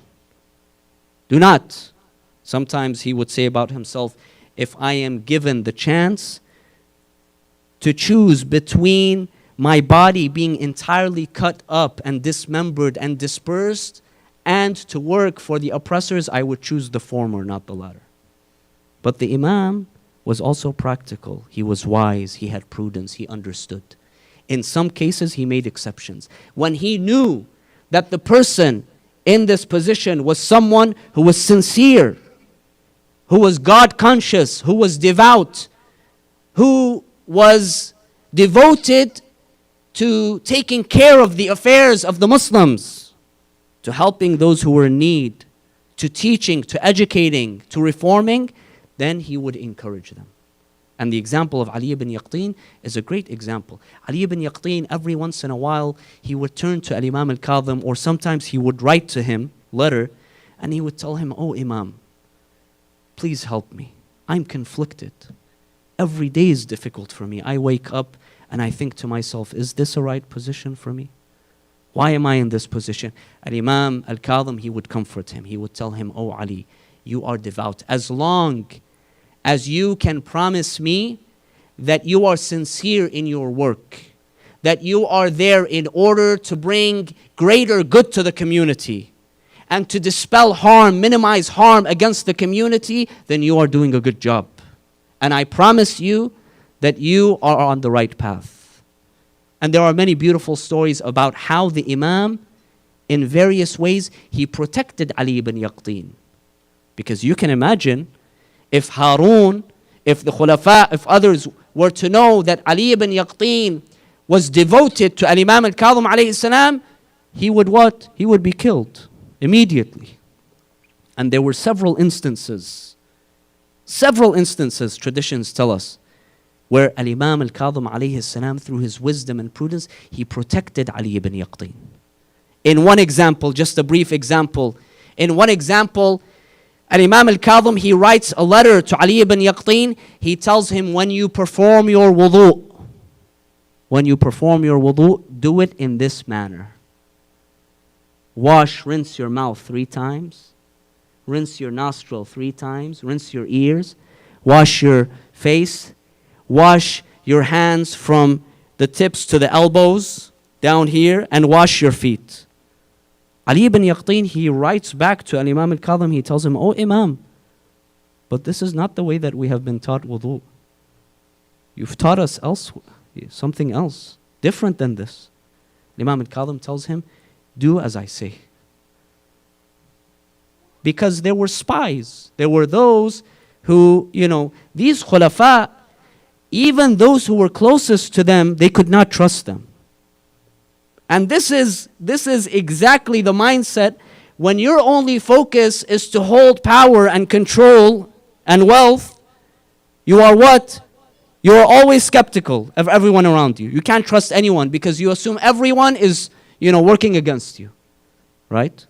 And so one day, he had suspicion about Ali ibn Yaqtin, and he wanted to test him. So one of his advisors, he told him, one of the best ways for you to test him is without him knowing, go and observe him, especially when it comes to the rituals. So he told him, watch him how he does his wudu. Because the Shia, the Rafidah, they do their wudu differently. So watch him. Ali ibn Yaqtin doesn't know. He's received this letter from the Imam. He's doing his wudu, and Harun is observing him from a place that he can't see. He notices Ali ibn Yaqtin, he begins what? He rinses out his mouth, his nostrils, his ears. He washes the same way that they do. So he turned to his advisors and he said, no, don't worry about this guy. He's on the right path. The tradition says, after some time, Al-Imam Al-Kazim, he wrote back to Ali ibn Yaqtin. He told him, Ali ibn Yaqtin, from now on, you do the wudu in this manner. You wash your face twice. You wash your arms from the elbows to the fingers, your right arm, your left arm. You wipe on your head and you wipe both of your feet.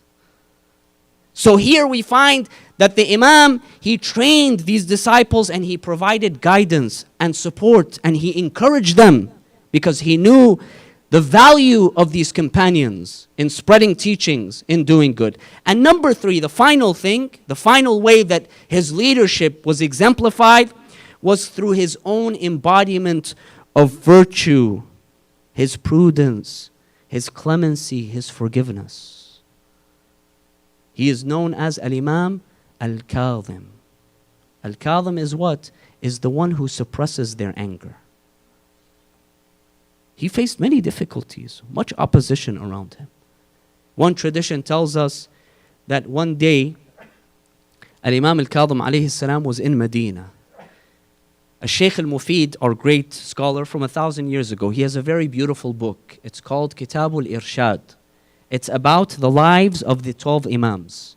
And it's translated in English. It's accessible. Go and read that book. Gives a nice, accessible, short overview of the lives of the Imams.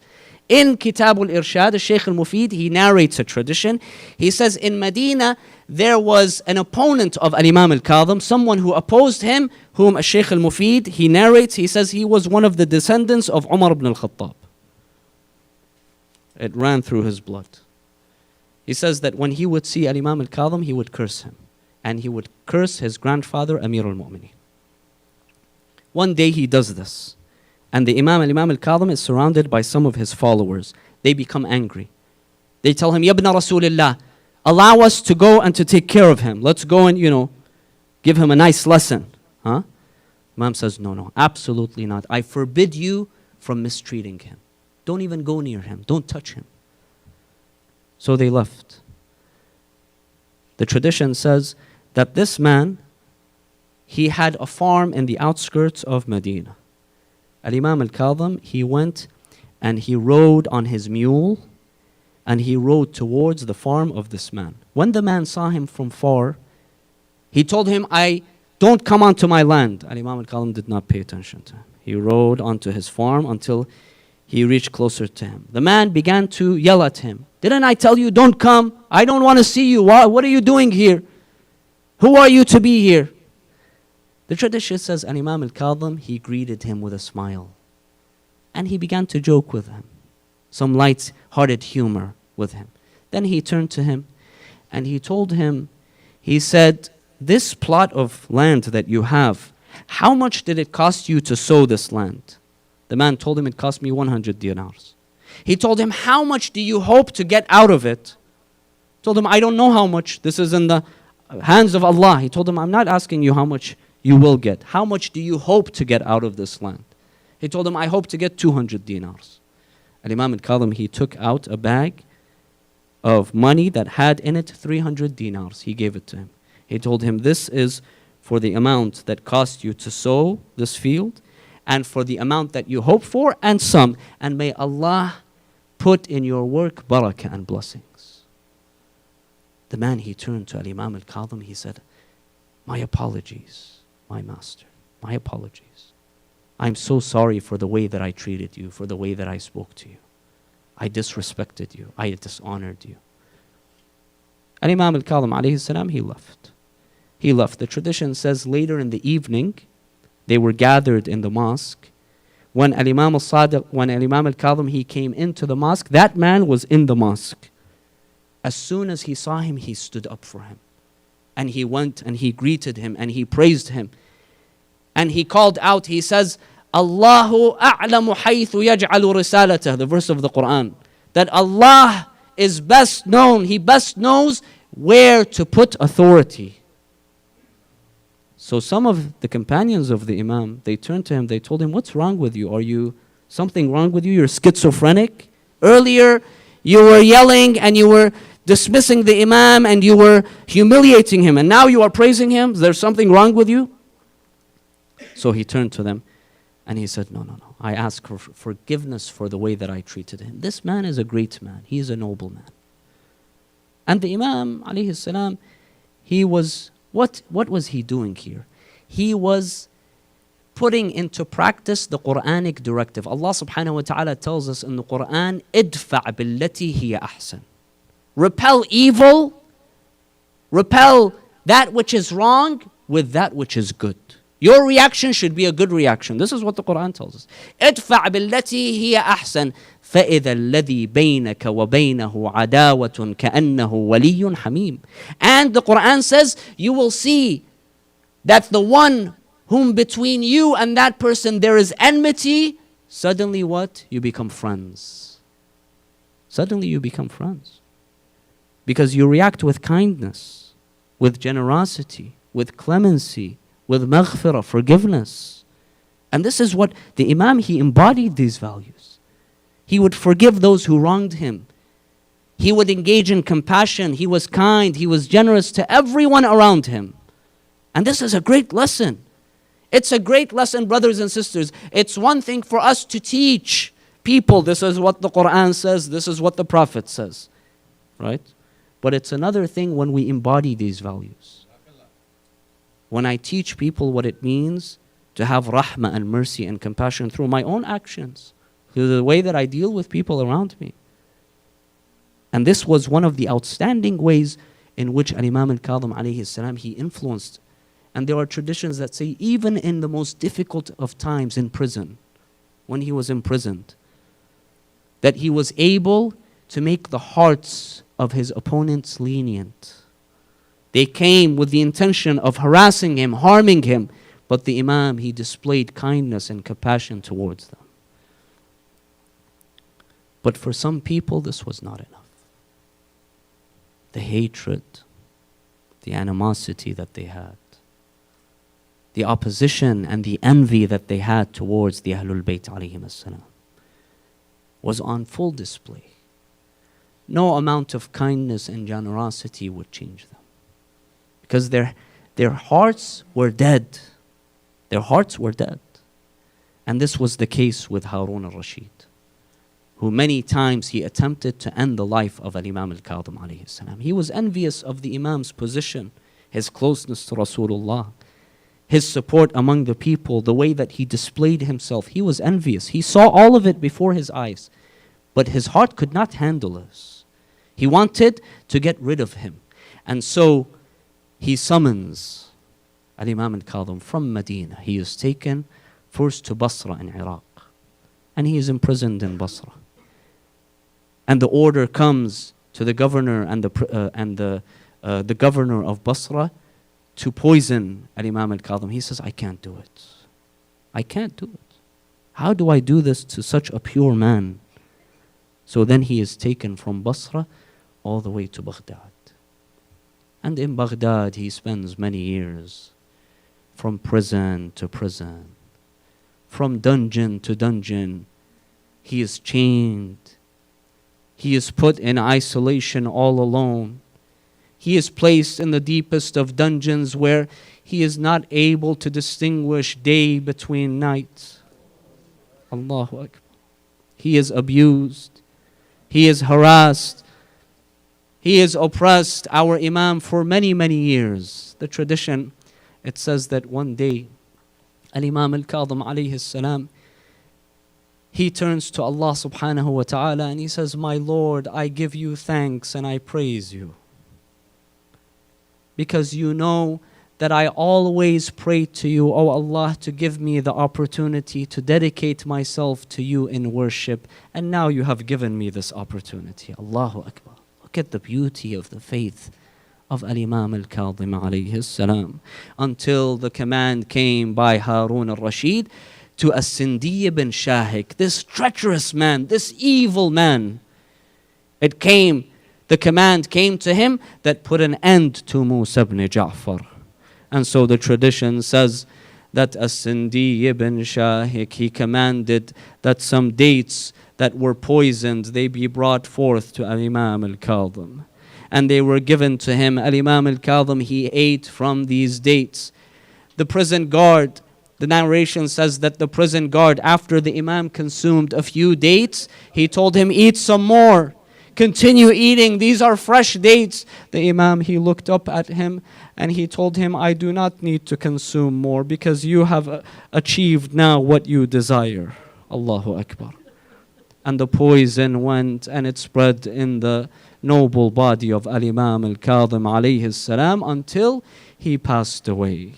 Then his body was taken outside. It was placed outside on the bridge of Baghdad for the people to see. They came and his face was uncovered and they saw their master Imam Musa ibn Ja'far in a lifeless body. Allahu Akbar. And then those among his followers and devotees, they came and they washed his body, they shrouded him, and they conducted for him a large procession, a large janazah towards his final resting place. Allahu Akbar. Oh Imam Kazim, your assassination, your poisoning was difficult on the hearts of your followers.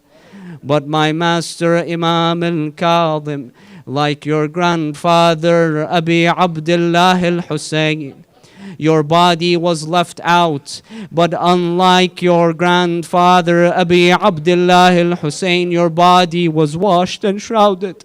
And then there was a large janazah, a large procession, and you were buried with honor and dignity. While your grandfather Al-Imam Abi Abdullah al-Husayn, he was slaughtered in the most vicious way, and his body was trampled, and his body was left out for 3 days without washing and without burial. Inna lillah wa inna ilayhi raji'un.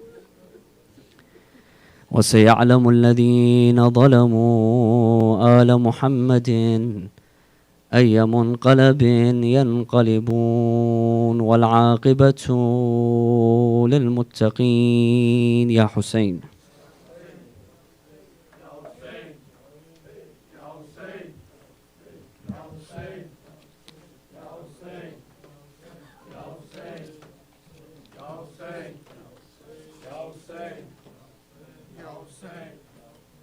Ya Hussein.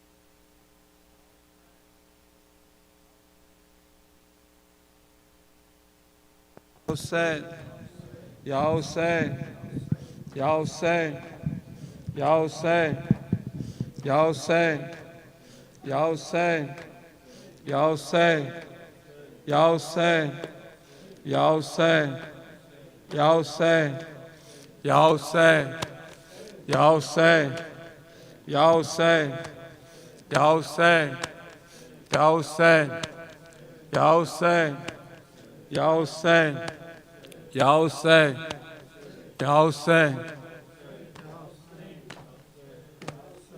مزدوروں کے کاندھوں پر کاظم کا جنازہ ہے، مزدوروں کے کاندھوں پر کاظم کا جنازہ ہے، مزدوروں کے کاندھوں پر کاظم کا جنازہ ہے، مزدوروں کے کاندھوں پر کاظم کا جنازہ ہے، مزدوروں کے کاندھوں پر کاظم کا جنازہ ہے۔ بغداد کے قیدی پر، بغداد کے قیدی پر زندان بھی روتا ہے، مزدوروں کے کاندھوں پر کاظم کا جنازہ ہے، مزدوروں کے کاندھوں پر کاظم کا جنازہ ہے، مزدوروں کے کاندھوں پر کاظم کا جنازہ ہے۔ اس درد نے تربت میں سجاد کو تڑپایا، زندہ سے نکل کر بھی آزاد نہ ہو پایا، ہے پہلا جنازہ جو، ہے پہلا جنازہ جو زنجیروں میں جکڑا ہے، مزدوروں کے کاندھوں پر کاظم کا جنازہ ہے، مزدوروں کے کاندھوں پر کاظم کا جنازہ ہے، مزدوروں کے کاندھوں پر کاظم کا جنازہ ہے۔ زنجیروں میں تکتی ہے، شانوں کو ہلاتی ہے، زنجیروں کو تکتی ہے، شانوں کو ہلاتی ہے، میت کو کبھی اپنی گودی میں اٹھاتی ہے، ایک ہاتھ ہے پہلو پر، ایک ہاتھ ہے پہلو پر، لگتا ہے یہ زہرا ہے، مزدوروں کے کاندھوں پر کاظم کا جنازہ ہے، مزدوروں کے کاندھوں پر کاظم کا جنازہ ہے، مزدوروں کے کاندھوں پر کاظم کا جنازہ ہے۔ ذرے بھی لہو رو کر روداد سناتے ہیں، ذرے بھی لہو رو کر روداد سناتے ہیں، قدموں کے نشان اس کے زندہ میں بتاتے ہیں، یہ نظر حق عالم میں، یہ نظر کے عالم میں کس طرح سے تڑپا گئے، مزدوروں کے کاندھوں پر کاظم کا جنازہ ہے، مزدوروں کے کاندھوں پر کاظم کا جنازہ ہے۔ بغداد کے قیدی پر، بغداد کے قیدی پر زندان بھی روتا ہے، مزدوروں کے کاندھوں پر کاظم کا جنازہ ہے، مزدوروں کے کاندھوں پر کاظم کا جنازہ ہے۔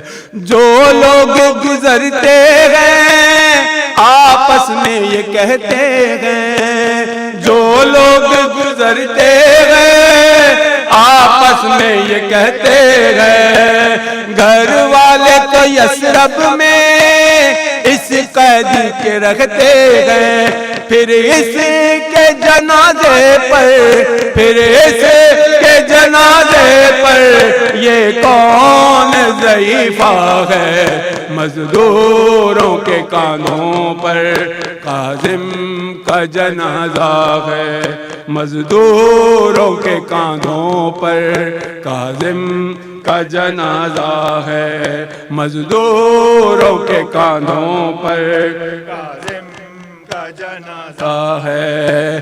کہتی ہے کوئی بی بی ہے وقت مصیبت کا، کہتی ہے کوئی بی بی ہے وقت مصیبت کا، اب جلد مدینے سے آ جائے رضا جا، بے گور و کفن کب سے، بے گور و کفن کب سے، بیٹا تیرا بابا ہے، مزدوروں کے کاندھوں پر کاظم کا جنازہ ہے، مزدوروں کے کاندھوں پر کاظم کا جنازہ ہے، مزدوروں کے کاندھوں پر کاظم کا جنازہ ہے۔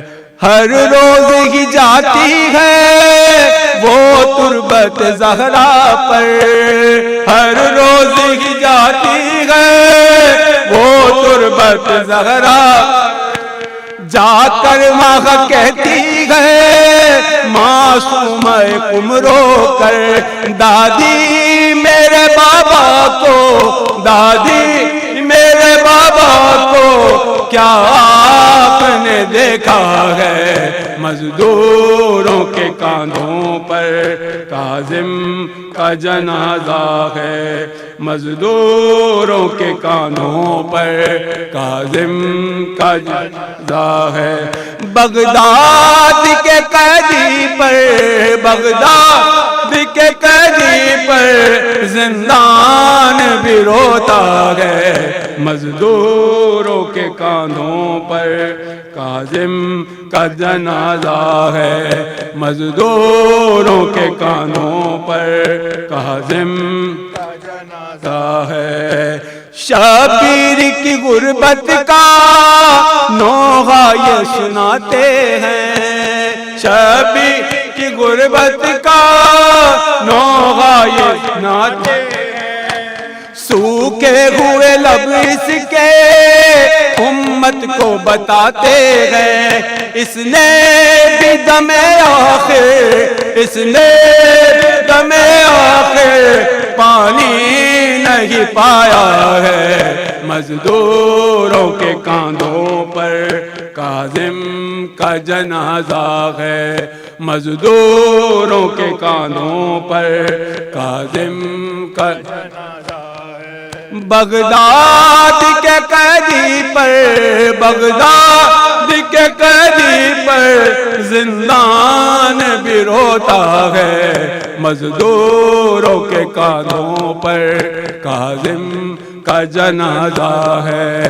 مزدوروں کے کاندھوں پر کاظم کا جنازہ۔ یا حسین یا حسین یا حسین یا حسین یا حسین یا حسین۔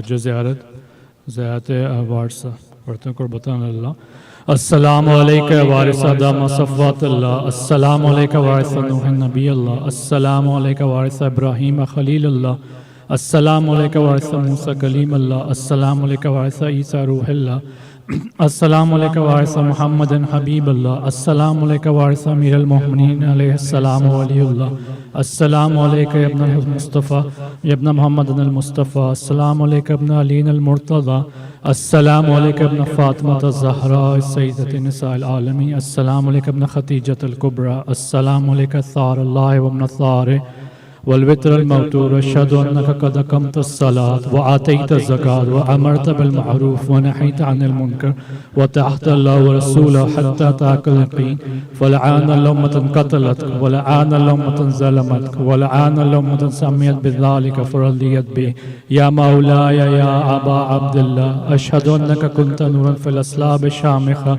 والأرحام المطهرة لم تنجسك الجاهلية بإنجاسها ولم تلبسك بمزاحمات ثيابها واشهد انك من دعائم الدين واركان المؤمنين واشهد انك الامام البر التقي الرضي الذكي الحادي المهدي واشهد ان الائمه من ولدك كلمه التقوى احلام الهدى العروه الوثقى والحجه على اهل الدنيا واشهد الله وملائكته وانبياءه ورسوله اني بكم مؤمن وبيا بكم موقن بشرائع ديني بخواتيم عملي وقلبي لقلبكم سلم وامري لامركم متبع صلوات الله عليكم وعلى ارواحكم وعلى أجسادكم وعلى أجسامكم وعلى شاهدكم وعلى غائبكم وعلى ظاهركم وعلى باطنكم ذات حضرت علی اکبر علیہ السلام السلام علیکم ابن رسول اللہ السلام علیکم ابن نبی اللہ السلام علیکم ابن امیر المؤمنین السلام علیکم ابن الحسین الشہید السلام علیکم ایہا الشہید السلام علیکم ایہا المظلوم وابن المظلوم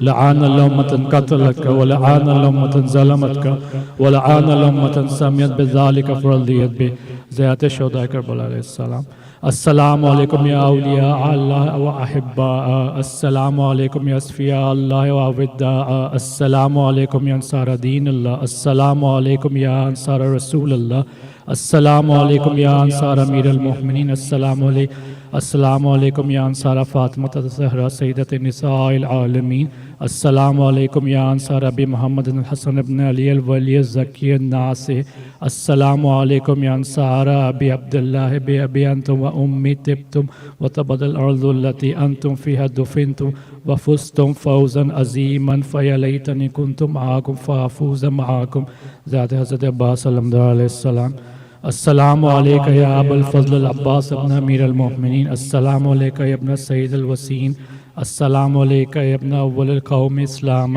واقدمہم ایمان واقوامہم بدین اللہ واحواتہم علی الاسلام اشہد لقد نصحت للہ ولرسولہ ولأخیک فنعم الاخو المواسی فلعان اللہ من قتلک ولعان اللہ من ظلمت ولعان اللہ من استحلت منک المحارم وانتحقت حرمت الاسلام فنعم الصابر المجاہد المحام الناصر واخو الدافع عن اخیہ المجیب الى طاعت ربہ الراغب فيما زاهد فيه غيره من الثواب الجزيل والثناء الجميل والحقق الله بدرجة آبائك في جنة النعيم السلام عليك يا رسول الله السلام عليك نبی اللہ السلام علیکہ امیر المؤمنین السلام علیکہ خدیجۃ الکبریٰ السلام علیکہ فاطمۃ الزہراء سیدۃ نساء العالمین السلام علیکہ حسن ابن علی المجتبی السلام علیکہ یا ابا عبداللہ وعلی الارواح التي حلت بفنائک علیکہ منی سلام اللہ یا بد ما بقید وبقی اللیل والنہار ولا جعل الله آخر العهد مني لزيارتكم السلام على الحسين وعلى علي بن الحسين وعلى أولاد الحسين وعلى أصحاب الحسين السلام علیکہ علی ابن الحسین زین العابدین السلام علیکہ محمد ابن علی الباقر السلام علیکہ جعفر ابن محمد الصادق السلام علیکہ موسیٰ ابن جعفر الکاظم السلام علیکم علی ابن موسیٰ الرضا، السلام علیکم محمد ابن علی الجواد، السلام علیکم علی ابن محمد الحادی، السلام علیکم حسن ابن علی العسکری، السلام علیکم حجت ابن الحسن یا صاحب الزمان الامان الامان الامان، السلام علیکم خلیفۃ الرحمن، السلام علیکم امام الانس والجان، السلام علیکم شریک القرآن، السلام علیکم کام کفر و طغیان، السلام علیکم دافر ظلم والعدوان، وجل اللہ تعالی فرجک وصال اللہ تعالی مخرجک وظہورت ورحمت اللہ وبرکاتہ. بسم اللہ الرحمن الرحیم. اللہم کل ولیک الحجت ابن الحسن صلواتک علیہ وعلی آبائہ فی هذه الساعة وفی کل ساعة وليا وحافظا وقائدا وناصرا ودليلا وعينا حتى تسكنه وارزقا توعا وتمتعه فيها طويلا برحمتك يا أرحم الراحمين. اللهم صل على